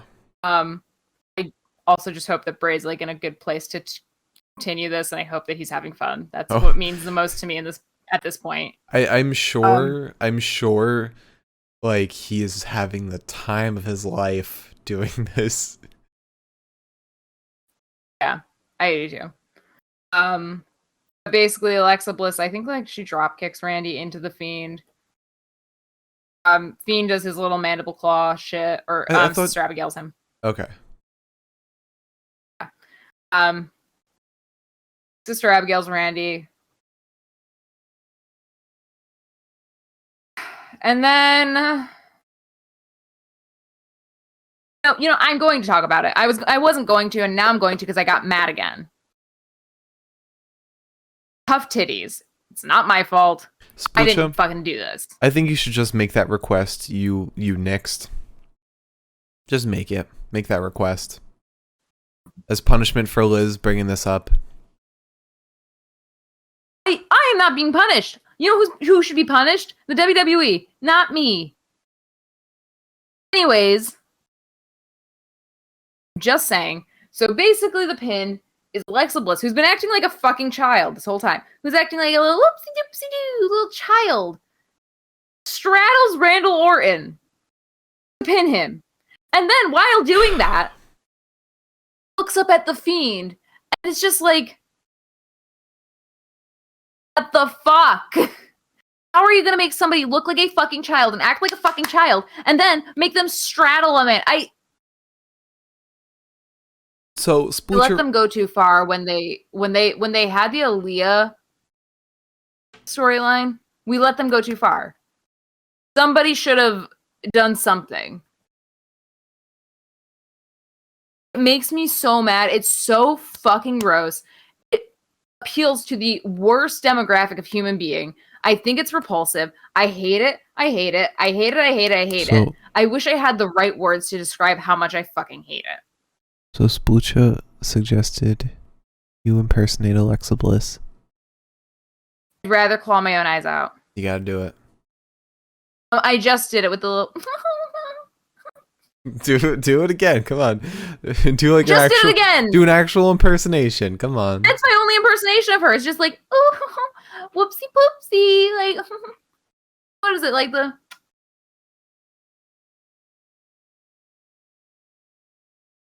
Imagine if we had Liv Morgan in this role. That'd be so good. I mean, I'm not... Liv Morgan, Nikki Cross. Again, I want to reiterate, I'm not hating Alexa Bliss in this role. I mean, I don't...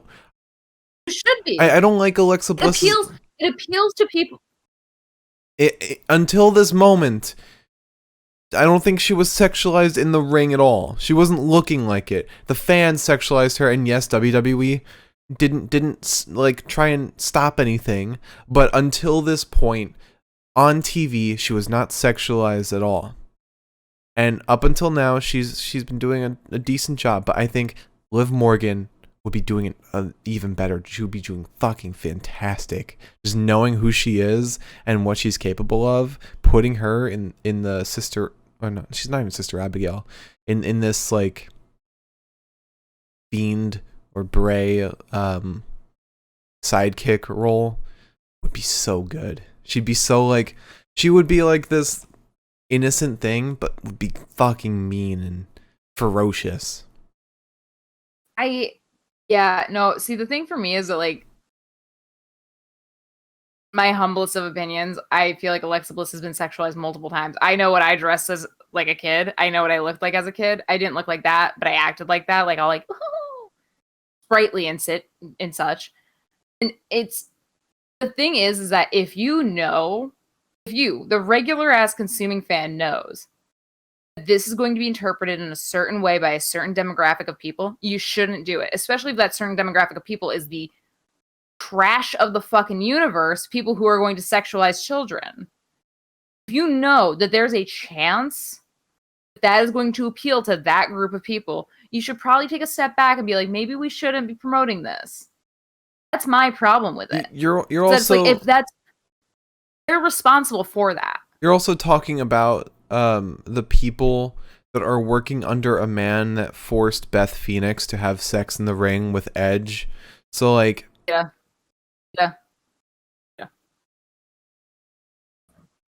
What? Oh, Lita. Sorry. The other one with Edge. But like, we to be honest, we don't know how we feel about like we don't know how these people feel about these kinds of storylines, but we know for a fact that whatever Vince says is martial law, basically. Right. So here's my thing. Coming from my personal headspace, I guess, to say the least, there's every single part of the Alexa Bliss stuff that makes me feel like I personally want to rip my own fucking skin off. And I feel like if it makes me feel that way, there's a large group of people that also feel that way. I know a ton of people who are like, I just can't fucking watch this shit. Mm-hmm. So, if that group of people feels that way, there's got to be the other group of people, the agitators, who love this shit. It's not so much that I'm saying they shouldn't have done this, because I know that's not a reality that we live in. But it pisses me off that they did it. Right. Yeah, I mean, at the very... I just want to say it was flagrant today. That's what annoys me, is that the stuff that I've been saying this whole time, and you've been kind of like, oh, I don't know. Tonight it was flagrant, and this was not just a one-off, like, oh, whoops, we didn't mean to do that. This was so sexual in the sense that, like, my brain didn't really register what was happening at first. All I knew was that I was sitting there and I was like, something feels wrong. Something feels wrong about this. At the very least, we know Alexa Bliss does not actually dress like this and act like this in public outside of WWE. I know that from Instagram. She just acts like a conservative Republican. That's her own thing, but like it's another thing if she was like continuing this persona out on social media, but she's not. I mean, yeah, you separate the wrestler from the person, fair. It's just, it makes me so... It's not like she's taking advantage of this sexualization and bringing it into. And like, I'm not saying that. Mm-hmm. I just think I would have preferred, for my own sanity, for my own mental health, not have to be subjected to this shit when it's like, I just want to watch a wrestling match, dude. I don't need some new shit to like bring up to a psychiatrist one day. No, I get that. I get that. I want to have fun. At the very least, and knock on wood, but they're not doing like a romance between Fiend and Alexa Bliss. True. But also, until now, they haven't been. I got a couple vibes every once in a while. Like, I don't know the nature of the relationship.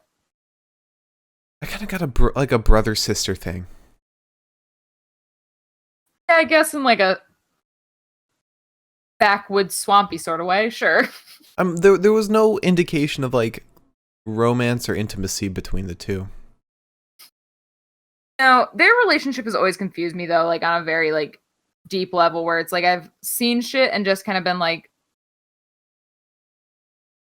what was that face? Splucha just said, wasn't romance implied super early on? I might be forgetting something, but I can't recall anything that implied romance. I know for a fact that I did get a romantic vibe, especially during the time where Bray came to save Alexa Bliss because she was talking to Randy and like Randy picked her up and then she ended up in Bray's arms. I know there was definitely romance implied with Braun and Alexa. Braun and Bray. Braun and Alexa. Fine. But I know Braun and Alexa was definitely implied romance. I can't remember specific moments with Bray and Alexa. Yeah, because there was Team Tall and Small. Right. I can't remember specific moments either, and that might be because I'm hard seltzers deep within the span of an hour. But I do know that there were several moments where I kind of sat back and I was like, are they fucking? If they're fucking, then like I feel worse. You see, I never thought that. It might just be me, but also we're talking about a story that's months long, and you and I are not going to remember. Because I know I felt this way. I don't remember why I felt this way. Yeah. So you might just not remember, because I know how you are. You might just not remember it at all, and therefore not have a feeling towards it. I don't know. I know, like, around Extreme Rules, when the whole thing... Oh, because that was way early on. I don't know. No. It just... It's gotten to the point where I am not looking forward to seeing Randy, because I don't want to have to see her. Oh, And I'm looking forward to seeing Randy, just because well, of now him I'm and looking... the Fiend. No, that's what I'm saying. Oh, right. I'm looking forward to seeing Randy and the Fiend now because I know we're getting that for WrestleMania. I think that's going to be a sick fucking match. I'm not looking forward to seeing her, and it's like... Just... I could go on for days talking about this. It just makes me so uncomfortable. I do want to talk about one thing you suggested earlier, which was like you mentioned, like, for some reason, like, Alexa Bliss now has telepathy. And I think what the purple lights imply is that we're now in Alexa Bliss's reality, where like her domain, because that's why like Fiend came out from the ring, why she, like, fire has been shooting all over the place, and why the lights are now in her control or whatever, and why Spider came out and Spider gave dumped 3 taps. himself. Spider dumped his ass, dude. Literally, the moment Bliss went like down with the lights or whatever it was, the fire. As soon as the fire came out, the fire happened, and Spider was just like, "And I'm out." And then came back for the. See his body falling over the ropes. But yeah, I think when the lights come, we are in Alexa Bliss's domain. We're in her reality where she's in control. And that might be why that it didn't count as disqualification. Great. So thanks, Alexa Bliss. Now I'm punished. Just another reason for me to fucking not like you. I mean, you would still have lost no matter what. I would have tied. No. You would have been 5. Oh no, yeah, you would have tied 5-3. Yeah. But Splooch said purple lights. Hey. I know where this is going. Oh no. You know what? Maybe. No. See? They're both bad, but different kinds of bad. Like, they wouldn't like each other. They would not. I'm looking forward to Randy and the Fiend. Yeah, absolutely. Bottom line, there is no part of this that in the past month or two or whatever we've had to really deal with it for, it has not made me feel as uncomfortable as it gets. And the night was very much a tap on that, where it was like, yeah, no, this is weird. You're right. Job on being right, I guess. I don't know. I gotta go to the bathroom. All right, go to the bathroom because I gotta go too. I do just want to say, if you started watching this show at Seth versus Shinsuke, this was a great pay-per-view. If you started watching at Mustafa versus Riddle, this was just a meh pay-per-view. I mean, like, the whole first half of the show was not good. Because you had Mustafa and Riddle, which was pretty good.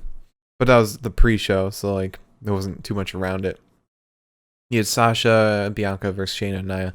That was the worst match of the whole pay-per-view. You had Apollo versus Big E, which would have been better if we hadn't gotten a dumb botch right at the end. Which really ruined the match and probably would have made a 15-minute match into like a 5-minute match. You had Elias versus Braun, which was just a squash. It was a squash. And then after that, you have Seth versus Shinsuke. Great match. Drew versus Sheamus. In my opinion, a great match. Not in Liz's opinion. Randy versus Alexa. A great match. In my opinion. Not in Liz's. And then Daniel Bryan versus Roman Reigns. Of the match that fucking slapped. Daniel Bryan versus Roman was... That was it. That was all you needed. It's like... Liz, you know how Revolution, like, people remember it based off the ending? Like, the botched ending and all that? Like, that was the opposite of how this pay-per-view went. You remember Fastlane because of how Daniel Bryan versus Roman Reigns went, which was fucking amazing. That's fair. By the way, I've got the chat open now, so when you go to the bathroom, I can see what people are saying. So if you're going to say anything mean about me, say it now. So you can do more impersonations.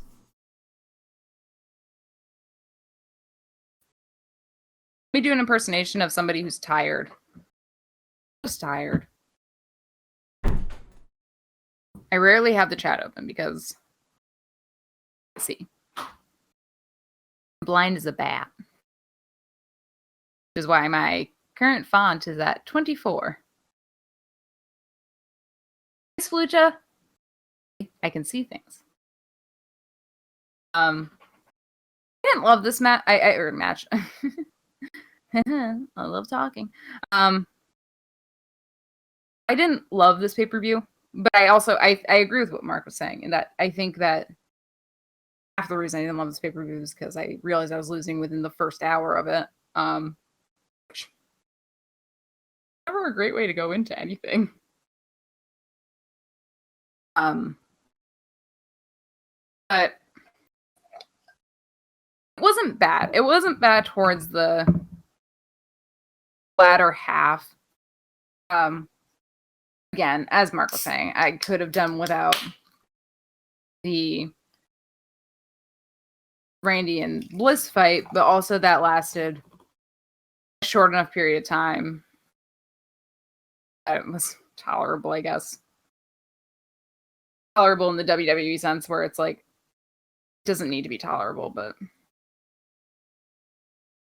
I am, however, on my 4th hard seltzer. I have officially done what was asked of me.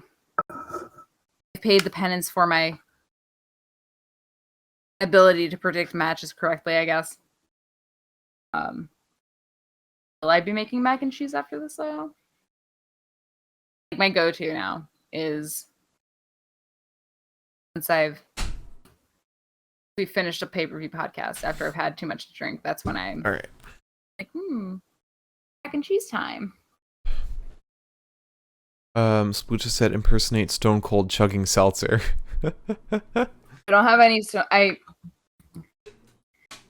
seltzer in a can anymore. Oh.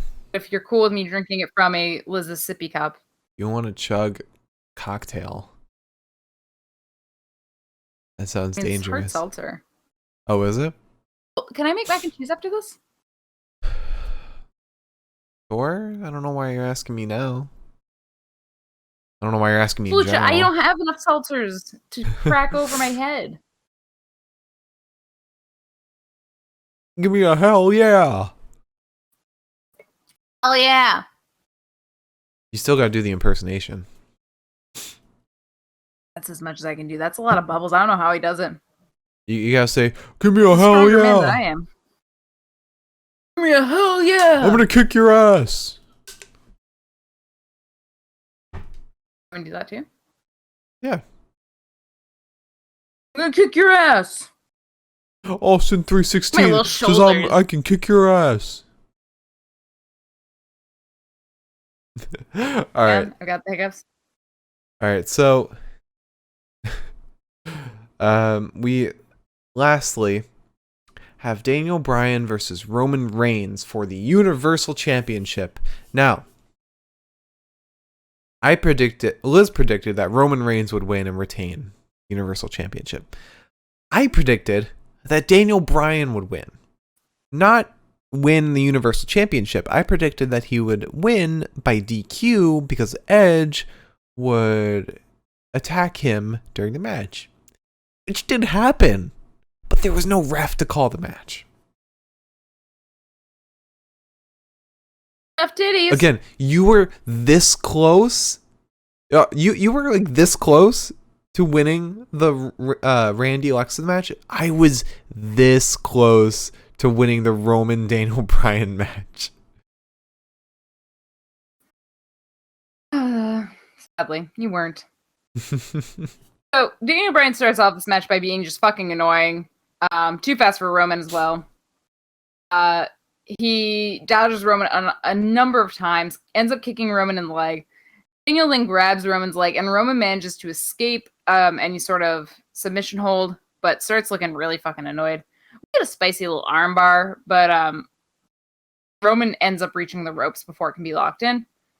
Daniel is then kicking at any chance he gets, but he finally falls into a headlock takedown. After he wriggles free of that, he manages to manipulate Roman's arm, and like, my God, never seen an arm move quite like that before. Roman gets up, starts clocking the shit out of Bryan. Then Daniel Bryan goes to dismantling the other arm, the other leg. Daniel starts kicking and punching. He manages to moonsault over Roman and bounces off the ropes right into a tilt-a-whirl slam from Roman. We get a snap suplex to Daniel Bryan, and Edge is just being a little fucking creep over on like the fucking side, the ringside area. It's like, like, Edge, you little fucking weirdo. We get a snap suplex, or no, we don't. We get a guillotine on Daniel Bryan. Roman ends up bringing Daniel to the apron, uppercuts him just fucking all the way down to the ringside area. Then launches Daniel into the barricade, slams him into the post before loading him back into the ring. And Daniel will not lay down for Rowe to achieve a pin. We get clotheslines in the corner. Roman ends up whipping Daniel into that corner so hard that the belts fucking rattle, which is how you know it's a hard fucking whip. Mm-hmm. He goes to punch Daniel Bryan, but a drop toe hold, or a trip, as one might say, sends Roman into the buckles. Get a running senton into Roman. He goes for the Hurricane Rana, but Roman grabs him and drops him down into a Boston Crab, which I really liked seeing Roman do some submission holds that he's not usually known for doing. Yeah. I thought this was a really good way of doing what Drew likes to do, but better. Yeah, this is like instead of Drew taking a move from a wrestler's playbook, we're kind of seeing Roman just like evolve. He's changing, but he's not duplicating, you know? Right. It's not like he did the label lock or anything like that. It was that he just managed a Boston Crab. And that's it. He took what Daniel Bryan knows and used it against Daniel Bryan. It's not like he's doing a stunner after fighting Kevin Owens. Right. I really liked watching Roman do this shit. Yeah. Daniel ends up trying to... Oh, sorry. I don't know if you had any more. No, I'm good. I'm launch right in.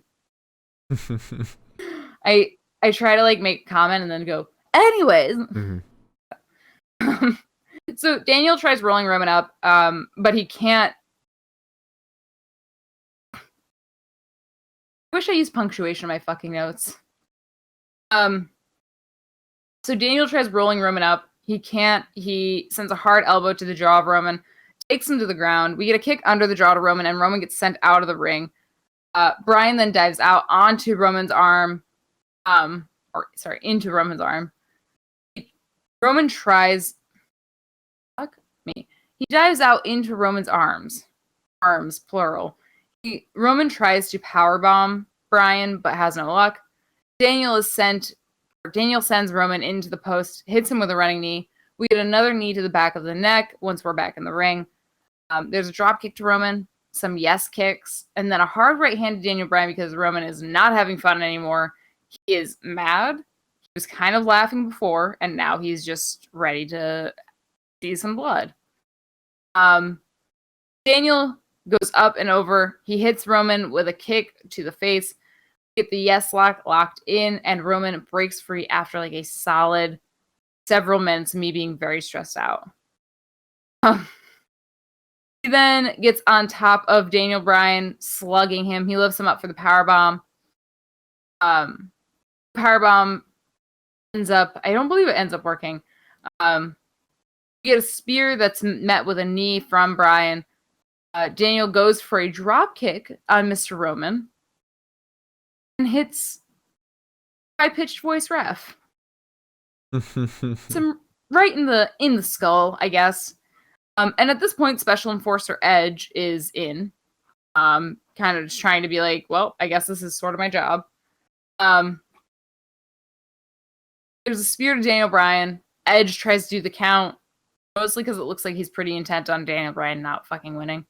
But Daniel kicks. At this point, Roman's like, hey, do you just want a piece of him? Because, like, I'm tired. You want to fight me, so kill Daniel. Edge is like, I've got a job. We got a fucking job. This is not my business. And I was like, shit. Okay. Really hoping that Edge would save the day for me here. But Daniel Bryan gets the armbar. Roman ends up lifting him for the powerbomb, but Daniel Bryan powers out and brings him into the S-lock again. Then Jay comes through. Because I guess we kind of totally forgot the idea of Jay existing in this realm at all. Yeah, I mean, anytime that we talked about this, we didn't think about that. I thought that because we had Edge on the side, we wouldn't get Jay's interference. He would just be too scared to come in. Yeah, I didn't expect it to go like this. But at the end of the day, Jay coming in didn't really matter at all. Not really. Except he brought in the chair. Yeah, that was pretty much the only reason that he mattered in this situation, because he brought in the thing that no one else really in this match would have. So Jay comes through. He super kicks Edge. Edge gets sent into the post. Jay has a chair at this point. Daniel Bryan hits him with a drop kick. Ends up getting the chair. Hits Jay with it. Hits Edge as he's going for Roman. To make that more clear, Daniel Bryan hits Edge, but Daniel Bryan is aiming for Roman. Roman ends up spearing him. At this point, Jay's knocked out. Edge is knocked out. Referee is knocked out. The only people that aren't knocked out are Roman and Daniel. Roman gets put back into the S-lock.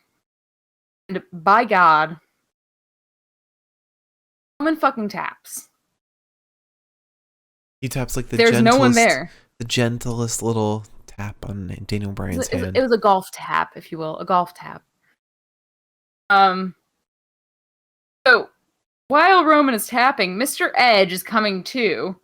Mr. Edge says, oh my fucking God, Daniel Bryan, you hit me with a goddamn chair, you little piece of shit. So Edge gets the chair, hits Daniel Bryan with it, hits Roman with it for good measure as well, because Edge said, this is not a heel turn, this is just me being mad. And then Edge just pissed off, fucks off. Just fucks off. He looks really mad. I don't know why. Yeah. He had the hair of Will Ferrell from Zoolander. That or like Christopher Walken. It looked very Christopher Walken-y. Yeah. But Roman hits Daniel with a spear, I believe, right? After that, once Denali comes in? I thought it was something different. I thought it was something like not as strong as a spear. Superman punch? No, I think it was something different. I can't remember. It was a finisher. It was a finisher. I didn't take a note on this, apparently. I don't remember. All right, we're gonna pretend. So Roman goes at Daniel, hits him with a spear to win. And Denal is the one to come in and count it out because apparently it's so funny to me when like a referee gets knocked out and then there's like suddenly 5 referees that are like breaking up a fight or whatever. And then now it's like high-pitched voice ref gets knocked out and like, solid 10 minutes later, Denalo comes out like, oh shit. It was just coming out to help clean up, but I guess you guys are still doing this, so. Like Adam Pearce was not watching the match for that entire time. And then looked back at the last like 2 minutes. He looked around, he's like, oh shit, there's no ref. So Roman ends up winning. Retains. As anybody should have expected, honestly. Mm-hmm. Yeah. Didn't expect that. I'm sorry.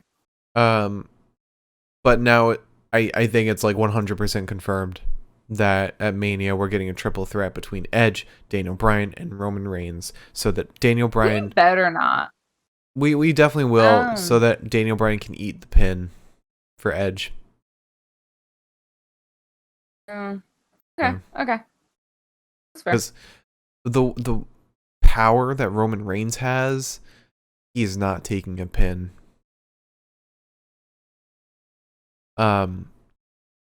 Some people are saying Daniel Bryan might win the Universal Championship, but I don't know. I think he's just there to eat a pin.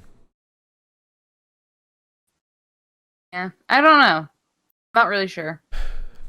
But yeah, this match was fantastic.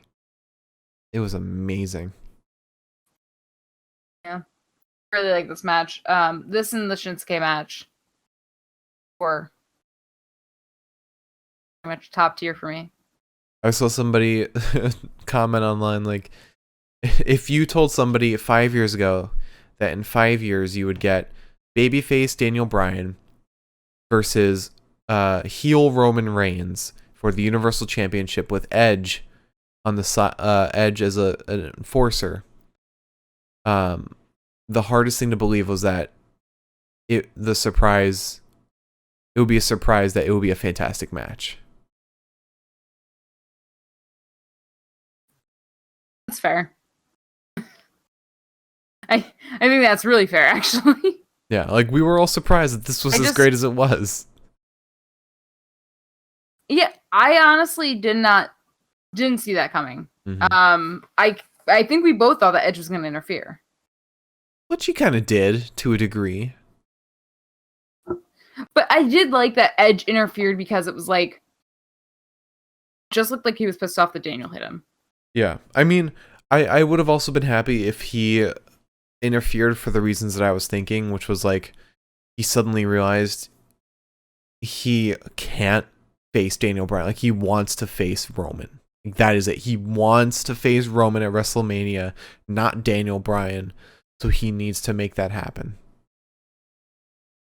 But now that we finished the show, now that we finished the Fastlane pay-per-view, let's talk about Peacock for a second. Comparing it to WWE Network, how would you feel about it? I mean, obviously there were bugs, but that was kind of to be expected, I think. With all things considered. Mm-hmm. I think I liked that I liked that we could tune into the match before to the pay-per-view before the pay-per-view started. That was my biggest thing with WWE Network, that you couldn't click on the pay-per-view and sit in like a waiting room until it started. You had to wait until it started and then click for it to start. And Split Show will be getting to impressions in just a second. He submitted another really good one. No, he didn't. Yes, he did. I have the comments open too. No, he didn't. But yeah, I love that waiting screen. That was the one thing that WWE needed. And although there's no rewind or pause or anything on Peacock, that's coming. And it'll be here before May. How'd you feel about the rest of it, though?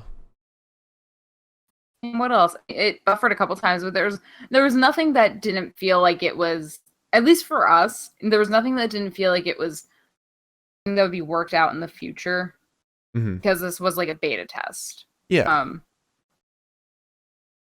And as somebody who works in an industry where I am subjected to beta tests constantly, to the point where it interferes with my workflow on a semi-daily basis, there was nothing about this where I was like, well, this is unworkable. Yeah, I mean, I know other people have had different opinions though. Oh, really? Oh, yeah, because Denise Salcedo and Sean Ross Sapp were having some issues. Yeah. But we did have a couple buffers, but unlike WWE Network, they like buffered for a second and was back. WWE Network, it would have buffered for like 5 minutes and then come back if we hadn't already exited out. But it's good to know that. That's a fair point. I didn't think about that. Yeah, I mean that's why I wanted to compare it to WWE Network, because whenever that buffered, we would have to like restart the whole thing.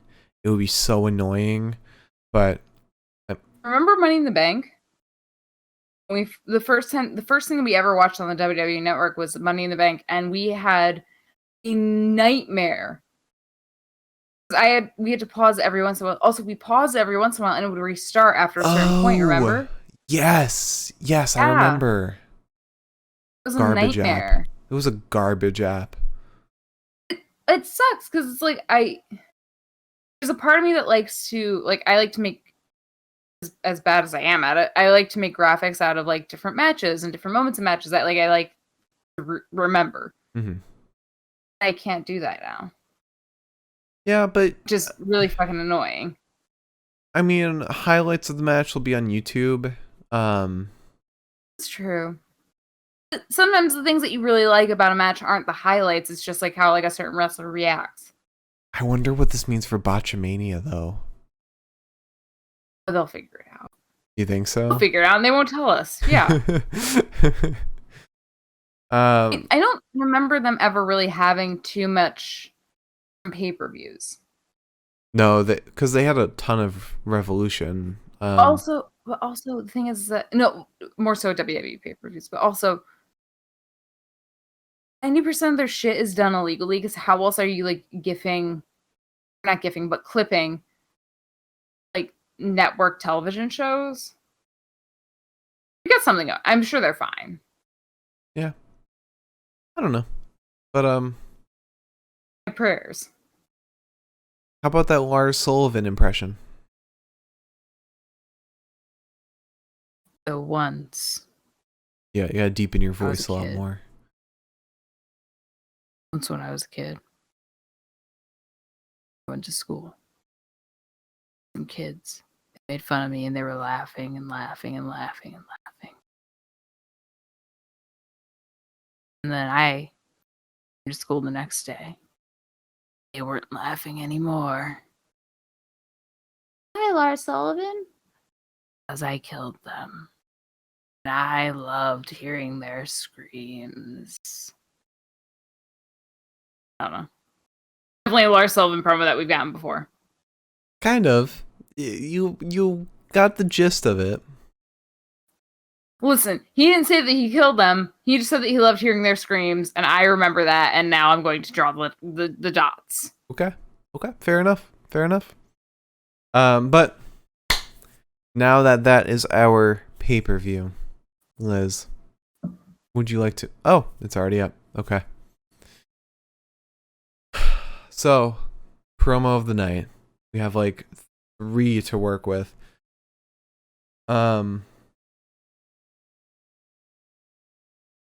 It's either pick one of the 2 with Jackson Riker in it, or pick one with Riddle in it. Oh, you know what you could pick? Oh, the Seth interview? Oh, there you go. I kind of want to pick... No? I kind of want to pick the one with Elias in the ring when Shane just breaks the news to him that he has to fight Braun. He's like, what? Oh.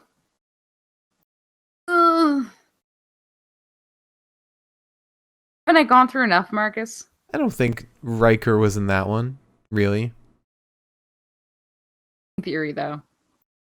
In Austin Theory, he was. You say that. You say in Austin Theory, but you hate Austin Theory. I'm throwing my phone, god damn it. Because here's the thing. Is that in theory, the man I hate was involved in a promo.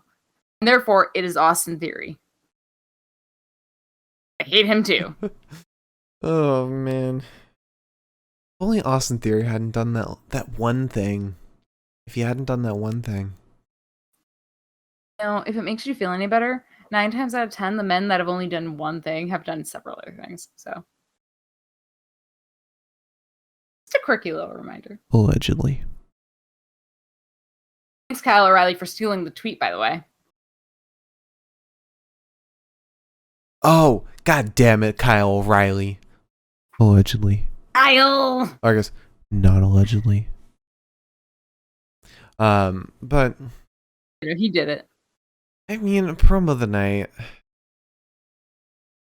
If you're comparing Elias and Shane to Seth, Seth's promo was kind of lame. That interview was lame.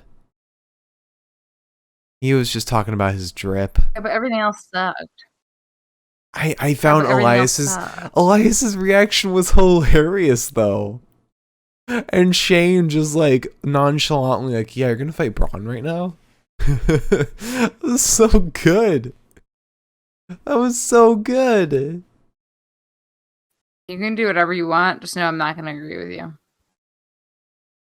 I mean, we could just leave him out of it. Just Elias and Shane. If that'll make you feel better. Good. Will that make you feel better? Spooch, Big E is not getting the W. He didn't have a promo. He's cutting promos mid-match. It doesn't count.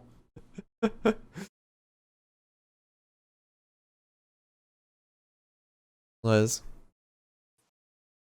What you want? I'm going with Elias and Shane. I found that interaction hilarious. Alright. You can disagree. That's fine. No. I'm just going to let you have it, and then I'm going to move on.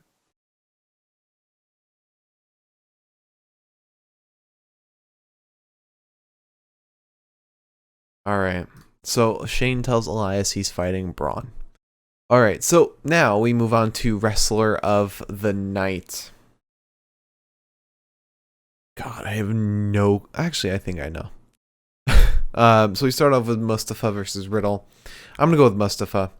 Because Riddle was kind of a blank, like, just like a wet towel. His wrestling was pretty decent, but he had, like, no personality to him. And, again, it's the whole face curse. You become a face, you have like no personality in the ring, unless you're Big E or Drew McIntyre. Early on, or like in the first half of his championship reign, he had a lot of personality. I'd say the first third. First third, okay. First half is a bit generous. That's fair. But or if you're Cesaro's got some sassiness to him now.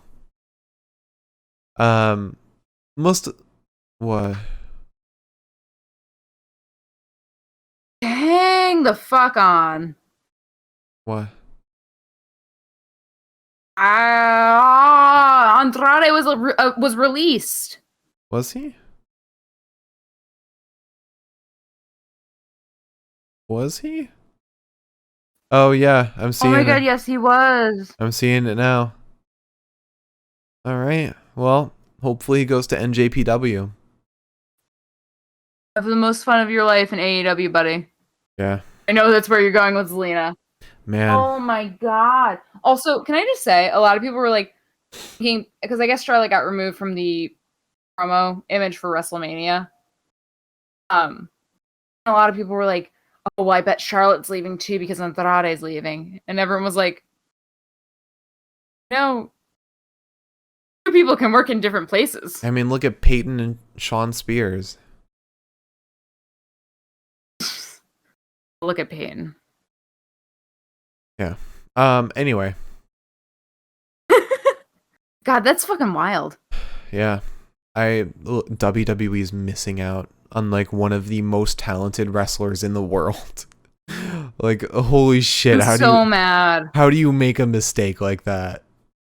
That's also, what was the fucking point of saying no to his release and then saying yes to his release? They probably couldn't negotiate on anything.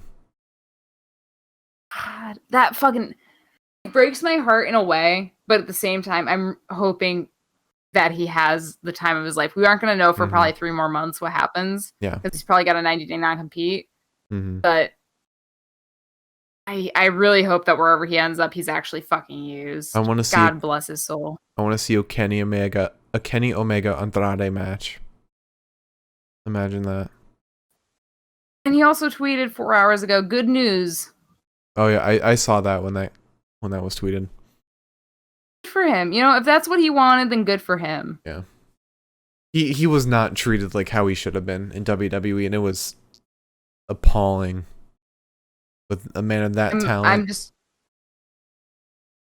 the absolute best wishes for him. Oh my god. Yeah. But going back to the wrestler of the night, Mustafa, he was fantastic. I mean, he gave so much character in his match. Like him showing that he was still an arrogant asshole while all wrestling wrestling Riddle was he was so good. He was great.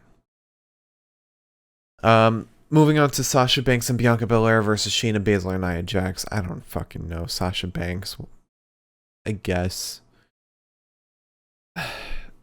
Did we talk about that knee that Sasha gave to Shayna? Did we talk about that? I don't know. That goddamn receipt that was given in the ring?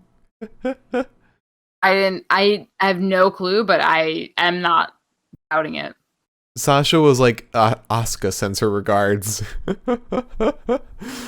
Like, goddamn, that was a tough knee to the face. Oh, no, I do remember it because I definitely sat there and was like, damn, that's a... Oh, yeah. But yeah, I guess Sasha, whatever. Then we have Apollo Crews versus Big E. I'm giving the W in this match to Big E. He was great. That spear right off the bat was gnarly. But props to Apollo, though, for carrying on with the beatdown after the match was declared to give production time. I want to know what this match could have been. What it should have been. What it would have been if it hadn't been for the dumb call. But then we had Elias versus Braun Strowman. My pick is obviously Braun Strowman. Elias didn't do shit. Then we had Seth Rollins versus Shinsuke. I have to give it to Seth in this match for that insane move that he did at the end. Hooking his foot around Shinsuke's leg to use it to then kick Shinsuke in the head. That was so good. That was amazing. Then we had Drew McIntyre versus Sheamus, and I am 100% giving this to Sheamus. I mean, they were both equal in terms of dealing out hits. But the amount of full contact beatdowns that Sheamus took in this match puts him over the edge. I mean, crashing through those LED panels, taking the Claymore kick right to the face. The man can take a beating like no other.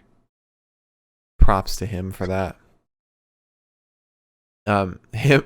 He's kind of almost at Dolph Ziggler levels of being able to take a beating really well. But then we have Randy Orton versus Alexa Bliss, and I guess I'll give this one to Alexa Bliss. Randy was just he didn't do anything in the match. It was all like Alexa Bliss and her her acting that was this match. Randy was just there as a recipient of everything. But then lastly, we had Daniel Bryan versus Roman Reigns. And out of these two, I got to give it to Daniel Bryan. Daniel Bryan, what he does best is wrestling against the odds. He makes a match that he has no right coming close to winning and just barely loses. Like, we had this match. We had Survivor Series 2018 against Brock Lesnar. We had, they mentioned his matches against Batista, Triple H, and I forget the third. That he had no right winning. But Daniel Bryan, he does it every time. And not only that, he is convincing every time. Because you can be overbooked to win a match. That's whatever. But to be convincing about it is another thing. And he is every single time. He is a fantastic performer.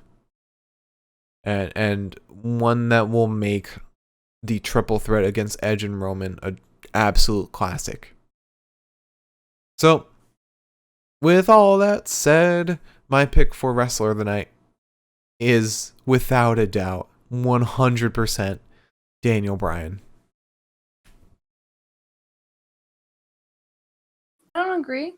Really? Yeah, mine was going to be Roman. Why do you think Roman over Daniel? Because Daniel did what Daniel does. Whereas Roman brought the character acting, and Daniel did too. I'm not going to say that. He didn't. But Roman brought the character acting that I wanted to see. And Daniel just kind of brought Daniel, which is good for him, and that was good for everybody. Roman also brought in moves that he doesn't normally do. Daniel didn't do anything new or special. Daniel did everything that's in his moveset. Roman did new shit, and just in the same way that you and I were both complimenting him just 5 seconds ago, we both agreed that the fact that Roman was bringing in new submission moves outside of the guillotine was pretty awesome, especially because it wasn't something Daniel specifically does. It wasn't like he did the S-lock or he did the label lock. He just did a submission move. You see, I agree with you on everything you said about Roman, but I disagree with you on what you said about Daniel. When he had the chair and he was taking care of Jay, and then had that moment where he had a decision to make, and he changed the fate of that match, and thus the fate of WrestleMania. He made that decision. I think that was against a Daniel Bryan move. That was not something Daniel Bryan would have done like a year ago. In fact, actually, maybe not a year ago, because I think a year ago he was in the Wyatt family, like 6 months ago. I think that this is, but the thing is, I think that that's more of a new Daniel Bryan, which is face, but desperate at all costs to get his WrestleMania moment before retiring. Roman didn't have any preconceived inklings of doing anything special or new, and I didn't expect him to. So I think that's why when he pulled out the Boston Crab, I was like, okay, the man doing a thing right there. I didn't expect Daniel Bryan to do anything either. I think this is just a difference in expectations. I didn't expect anything from Daniel Bryan at all, but he exceeded my expectations. Did not exceed mine. I have to disagree. I think it would be doing a disservice to Daniel Bryan, especially if this is like his last run. If we didn't pick him for this, but if we are going to stay at a disagreement, then we have to turn to the chat. What do you guys think is the pick for best wrestler of the night? Do you think it's Roman Reigns or do you think it's Daniel Bryan? Out of those two, what do you guys pick as your wrestler of the night? It's on you, buddy. Unless anybody else is watching. Yeah. If anybody else is watching. Miriam was also here. Eldon was here too. Zooming in on the chat. But while that's being See, I decided, can. I'm in viewer mode and I can't see anything else because I'm on my phone. I can only see that Splooch is in the chat, so I don't know who else is here. Okay. I'm doing my best, everyone. But while that's being decided by the chat, let's move on to the match of the night. I don't think this is going to be an argument. Opinion. Oh, that means it might be. All right, so we started off with Mustafa versus Riddle. A good match. Good match. Definitely a good match. Good. Both performers doing a great job. Little overbooked ending, but I think it's an ending that kind of needed to happen. Spooch is going Daniel Bryan. Bitch. Then we had Sasha Banks versus Bianca Belair, Sasha Banks and Bianca Belair versus Shayna Baszler and Nia Jax. Not a month early on that. Not a good match. Not a good match at all. At all. Apollo Crews versus Big E. This would have been match of the night. This really would have. If that botched ending hadn't happened. The momentum really picked up in the first second. Literally the first second. Big E speared Apollo, and then we were off to the races. But then it all fell flat once that botched count happened. Then we had Elias versus Braun Strowman, which it was a squash, so it doesn't really matter. We then had Seth Rollins versus Shinsuke. Great match, fantastic match. I think the only thing this match was lacking was a little bit of additional storytelling.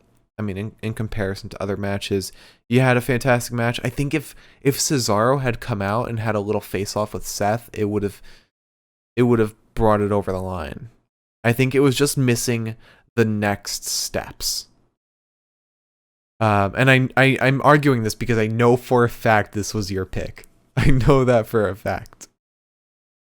But besides that, I mean, Seth and Shinsuke are incredible performers, and this match was a banger. But again, I think it was just missing that next step. Same with the next match, Drew McIntyre versus Sheamus. The next step is obviously Drew versus Bobby, but I think Sheamus's fate, I could see him relegated to main event. Honestly, he might be thrown there with Jeff Hardy. It's such a shame, but I mean, where does he go from here? I thought this was a really good match, but I think the story was very much lacking. The emotion was lacking. As far as just a match itself goes, this was good. But then we had Randy Orton versus Alexa Bliss, and this is tough to talk about because it's not your conventional match, but I think in terms of production, this was fantastic. Fiend's return got a huge pop out of me. That was amazing. I don't know. It's tough to talk about this one. I thought the production was great. I thought it was very short, so there's not a whole lot to talk about. But Fiend coming was the best part. But Fiend. The Fiend. Fiend. And then lastly, we have Daniel Bryan versus Roman Reigns, and God, this was great. This was like your Rocky Balboa match. Like your underdog showing us like that he can do it, that he can win, and we almost got it, except for that one factor, or two factors, I guess, which was the ref and Edge. And I am so glad this did not go along with my predictions, because if it had, it wouldn't have been a great match. If you just had Edge interrupt and attack Daniel Bryan to cause the DQ, that wouldn't have been great. But you had this great showing from both Roman and Daniel Bryan, and Edge just thrown off the tipping point, attacking Daniel Bryan when the ref was down. You had the story conclusion without the impact on the match. And although it did kind of have an impact with Daniel Bryan losing because he was weakened from the hits, but I mean, he also hit Roman too, so I mean, like, same damage was dealt. But this was excellent storytelling. This was excellent wrestling. I loved everything about this.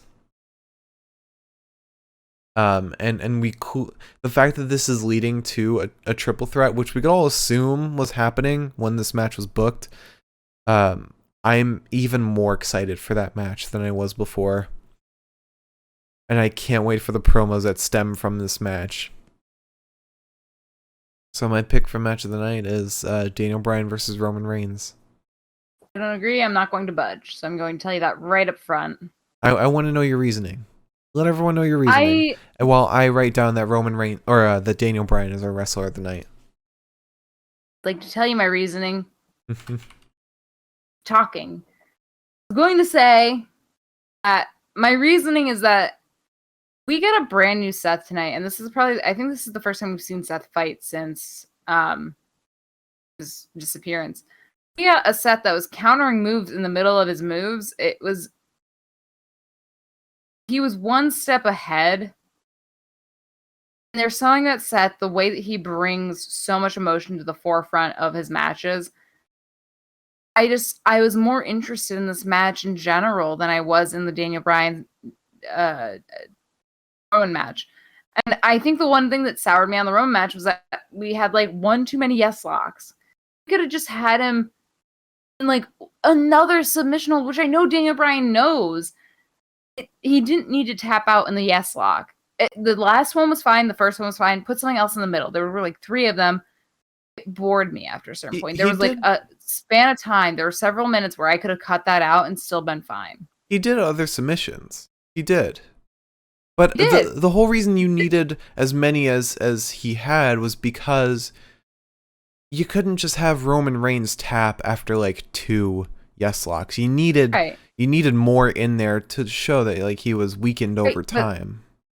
But the thing is, the only thing that really showed he was weakening outside of the one arm instance was the yes locks. And I know Daniel knows more than just the yes locks, and I was tired of it. I'm sorry, I don't like this match. And the chair being used to weaken Roman Reigns, as well as the number of yes kicks that were thrown out. I don't know. I hate the yes kicks. You hate the yes kicks? What do you hate about the yes kicks? It's stupid. It's like Miz's little thing, like the hey, hey, ho, ho thing. He took that from Daniel Bryan. But what I'm saying is that it's just like, oh, it's a little kick to the chest. It's nothing. I think this match showed exactly why they work, because you had Roman moving and trying to escape the yes kicks the whole time, and Daniel Bryan was like moving along with him, kicking him in different spots, kicking him in his legs, kicking him in his chest, kicking him in his head. Why didn't you just fall flat on your back? Because then he would just kick your head while you're down. But no, if you just fell flat backwards, it's like he's just kicking, and then you get up. And then you'd be in a vulnerable position, especially if you're against Daniel Bryan, who, if you're in that position, he would put you in a yes lock. I really didn't like part of this match, and it was a big chunk of this match where I was just like, I could have done without it, and it would have been more interesting to me. And maybe that's my millennial fast-paced brain, but I really like the Seth Shinsuke match. And again, maybe that's just me being desperate for some Seth fighting, but it meant more to me. I do have to disagree with you, because I don't think the Seth Shinsuke match didn't have the stakes or the forward thinking that the Daniel Bryan Roman Reigns match had. I don't get me wrong, I loved the Seth Shinsuke match. I already talked it up a lot. But I'm not doubting that. If you're comparing the two, I gotta go with Daniel and Roman. But let's go to the chat now. Between Daniel Bryan and Roman Reigns and Shinsuke Nakamura versus Seth Rollins. What do you guys think is the match of the night?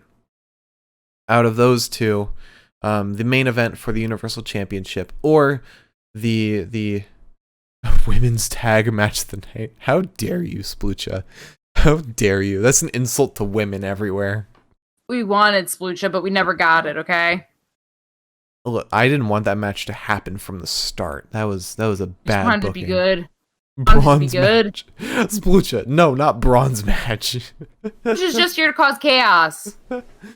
God damn it, Splooch.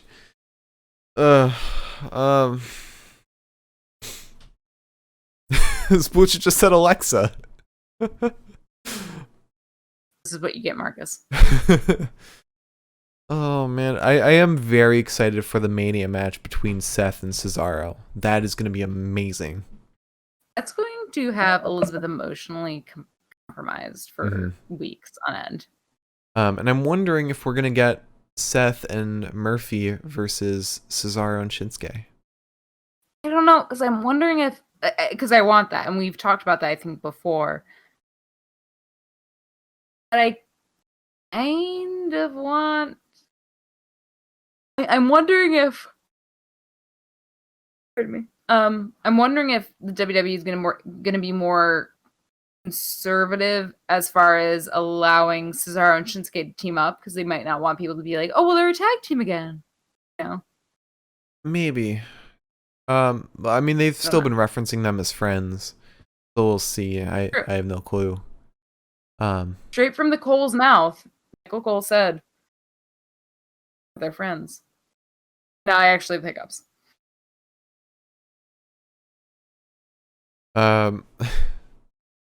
So does anyone in chat have a definitive answer to the match of the night? Either Daniel Bryan and Roman Reigns, or Shinsuke and Seth Rollins. Well, on a scale of 1 to 10, how would you rate this pay-per-view? 6. 6? Not great, not horrible. A little better than middle of the road. Okay. I think I'd rate this like a 5. I'd rate this about a 6, yeah. Because like half of the matches were great. Maybe a 6. What was good was really good. What was good was really good. What was bad was fucking horrible. Yeah, and I think what puts it over the halfway mark was the fact that it had a great ending. And a great ending is really what matters. I'll give this a 7. Oh, okay. Because I'm the more I think about Mustafa versus Riddle, the more I like it. And the fact that we might be getting a Dio Dijak tag team out of it and a free Mia Yim. I'm excited. Just because Mia Yim is free from Retribution does not mean that she's going to get a match. She'll be on main event. She'll be on main event fighting Peyton Royce. You know what's going to suck? What? 8 months from now, we're going to get suddenly just the Lacey Evans theme music. And it's going to be like, oh, yay. Yep. Just thought about that. I've been waiting for the Becky surprise of her returning. And now I'm thinking of Lacey Evans returning in the same fashion. I'm just like, what if we don't? So much fun. What if we don't get Lacey Evans' music when she comes back? We just get Ric Flair's walkout. Just the woo. Oh no! I mean, oh, I don't want that at all. Also, just like, yeah. Go ahead. I was just gonna say that imagining her coming back is like, when I was in middle school, half my grade got suspended for selling drugs. So lunchtime after that happened was super awesome because like all the kids that like we didn't like were gone. And that's how I feel right now, where I'm just like, I'm having so much fun because Lacey's not around. Mm-hmm. I know she's got to come back at some point. Yeah. Also, Splucha said Debray/Roman because, to be honest, I don't even remember the Seth match happening. Think I blacked out halfway through pay-per-view after all the early stuff. That's fair. That's fair. Understandable. I mean, I'm mad, but I understand. He said Seth's gimmick needs to die too, so I don't agree because I think the way it's being handled now, if it was being handled like this from the get-go, it would be great, but I think because we got how it was handled on Raw, it's really soured us to how we handle like the whole Messiah thing. How it's handled now with like him taking like it kind of not being so serious and it being more lighthearted and jokey. I think that's the perfect way to go about it. Yeah, all right, whatever. I don't agree with you on any part of this, but Wait, about outside of that, his gimmick is good. About Seth? I think his gimmick is fine. I think the gimmick is fine. I just think the match was better than you two are letting on it to be. You think his gimmick in Raw was fine too? How it was being handled there? No, I just said I agree with you on Seth. Oh, okay. I agree with you on Seth. Mm-hmm. Just don't agree with you on the match. Look, I loved the match. I loved it. Whatever. Just go ahead and type your typey stuff. I already typed it. It's already there. It's just so quick. Alright, so to run it back, our promo of the night, Shane tells Elias he's fighting Braun. Wrestler of the night, Daniel Bryan. Match of the night, Daniel Bryan versus Roman Reigns. Roman Reigns. Liz, would you do the honors of closing out the show? Of course. If you tuned in tonight, thank you so much. Big thanks to everyone in the chat. I was told about Splucha, thank you. Eldon, thank you. And Miriam, of course, thank you. You guys so much for being here tonight, even if you weren't in the chat, if you were just watching. We really appreciate it. We could literally do this sitting on our futon, and we're glad that you're here so that it makes us feel better for not doing it that way. If you watch this in the future, though, thank you as well. Happy April Fool's Day, I guess. We will be back less than 24 hours from now because we have to talk about Raw. So if you don't want to watch Raw tonight, tomorrow night, whatever, we'll watch it for you. Yeah. As much as we hate to. So we'll be back tomorrow night, probably around 11:30, with our Raw post show, and the literal only thing I can say after this that'll make it feel better is we have NXT on Wednesday. What? There was one thing we forgot to talk about. What? Rick Buggs won the 24/7 title. Rick Buggs! Buggsy boy! He lost it, but I mean, he won it. Dude, good for Rick Buggs. That's my fighter of the night. Yeah. Oh, I mean, no, but sure. That's my fighter of the night, right there. Rick Buggs. Okay. For him. What was his name? What was his name?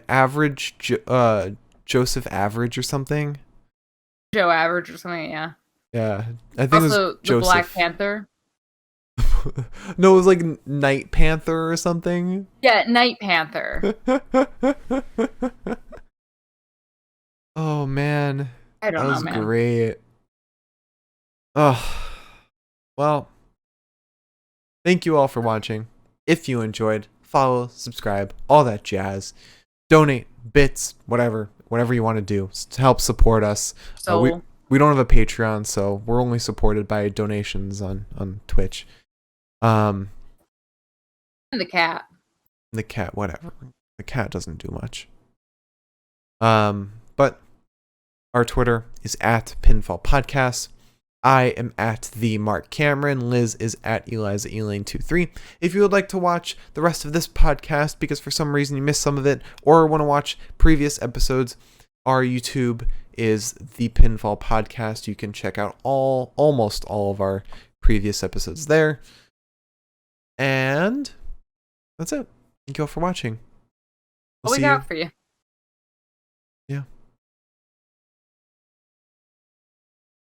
We'll see you tomorrow for Monday Night Raw. God help us.